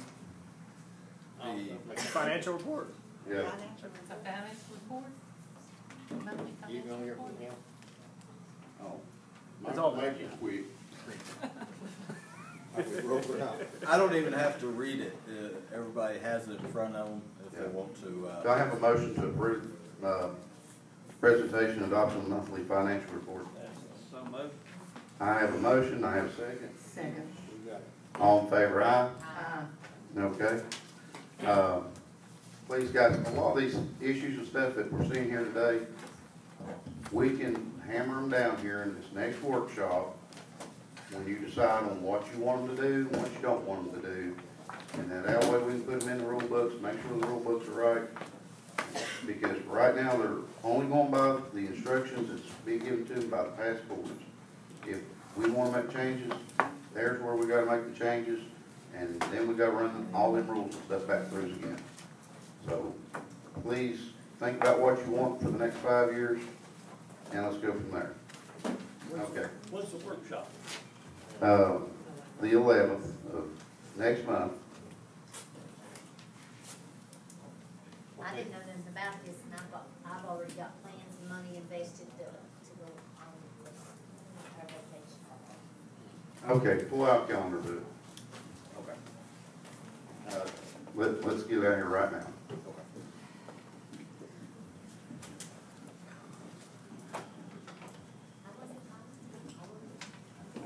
Chris, is it gonna be necessary that we have that workshop for 6 hours? It will probably take longer. I mean, you know, I don't care how long it takes, but if you wanna do one item, get it done and stay there till you get it done. I don't care if you wanna do one item 5 hours.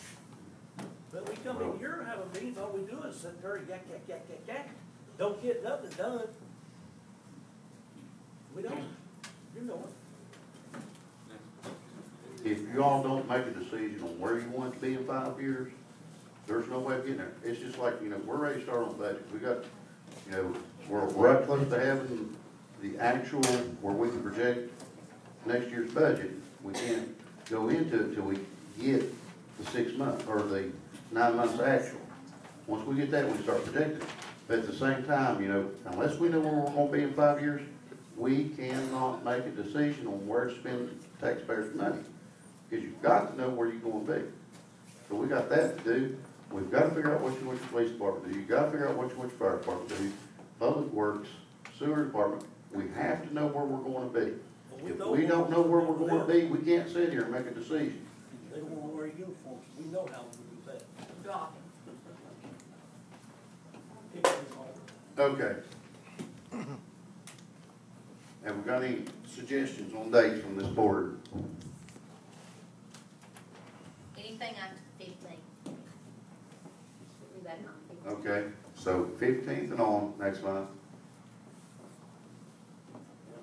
18th or 19th is fine with me.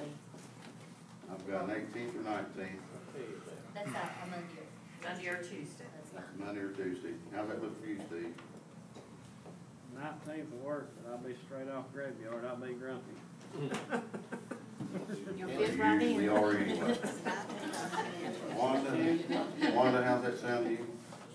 I can't do Tuesday or Friday. Can't do Tuesday or Friday. Thursday. Let's try the 25th, how's that sound?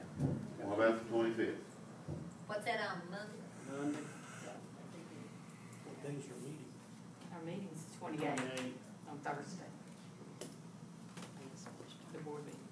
Well, what about the 18th? I mean, we said Tuesday, the 19th doesn't work, but it's the 18th work? That gives us over a week's buffer. Not for me, it don't.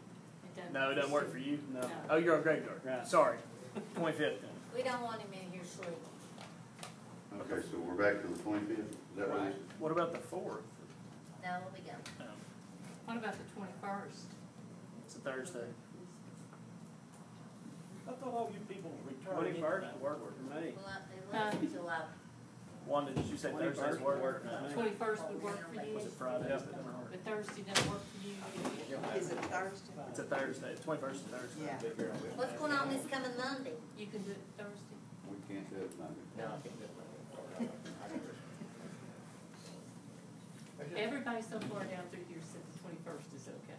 It's okay with me. 21st is on what now? Thursday. Is it okay with y'all? Don't look at me, I'm retired, I can do any time, really. I'm just trying to stay alive for the next 5 years. Okay. 5-year plan. The 21st then. Okay, motion to adjourn. Well, Mayor, can I say something real quick? Oh, what? Chris Christian, the school board member, has been watching, and he asked me to mention that they're having a meet and greet for the new director of schools at Churchill Middle tomorrow at 6:30. So he wanted to invite everybody. 6:30 tomorrow evening. Tomorrow evening at 6:30 at Churchill Middle. The new director of schools is going to be there, and the community's asked to are invited to go meet him and talk to him and, At middle school.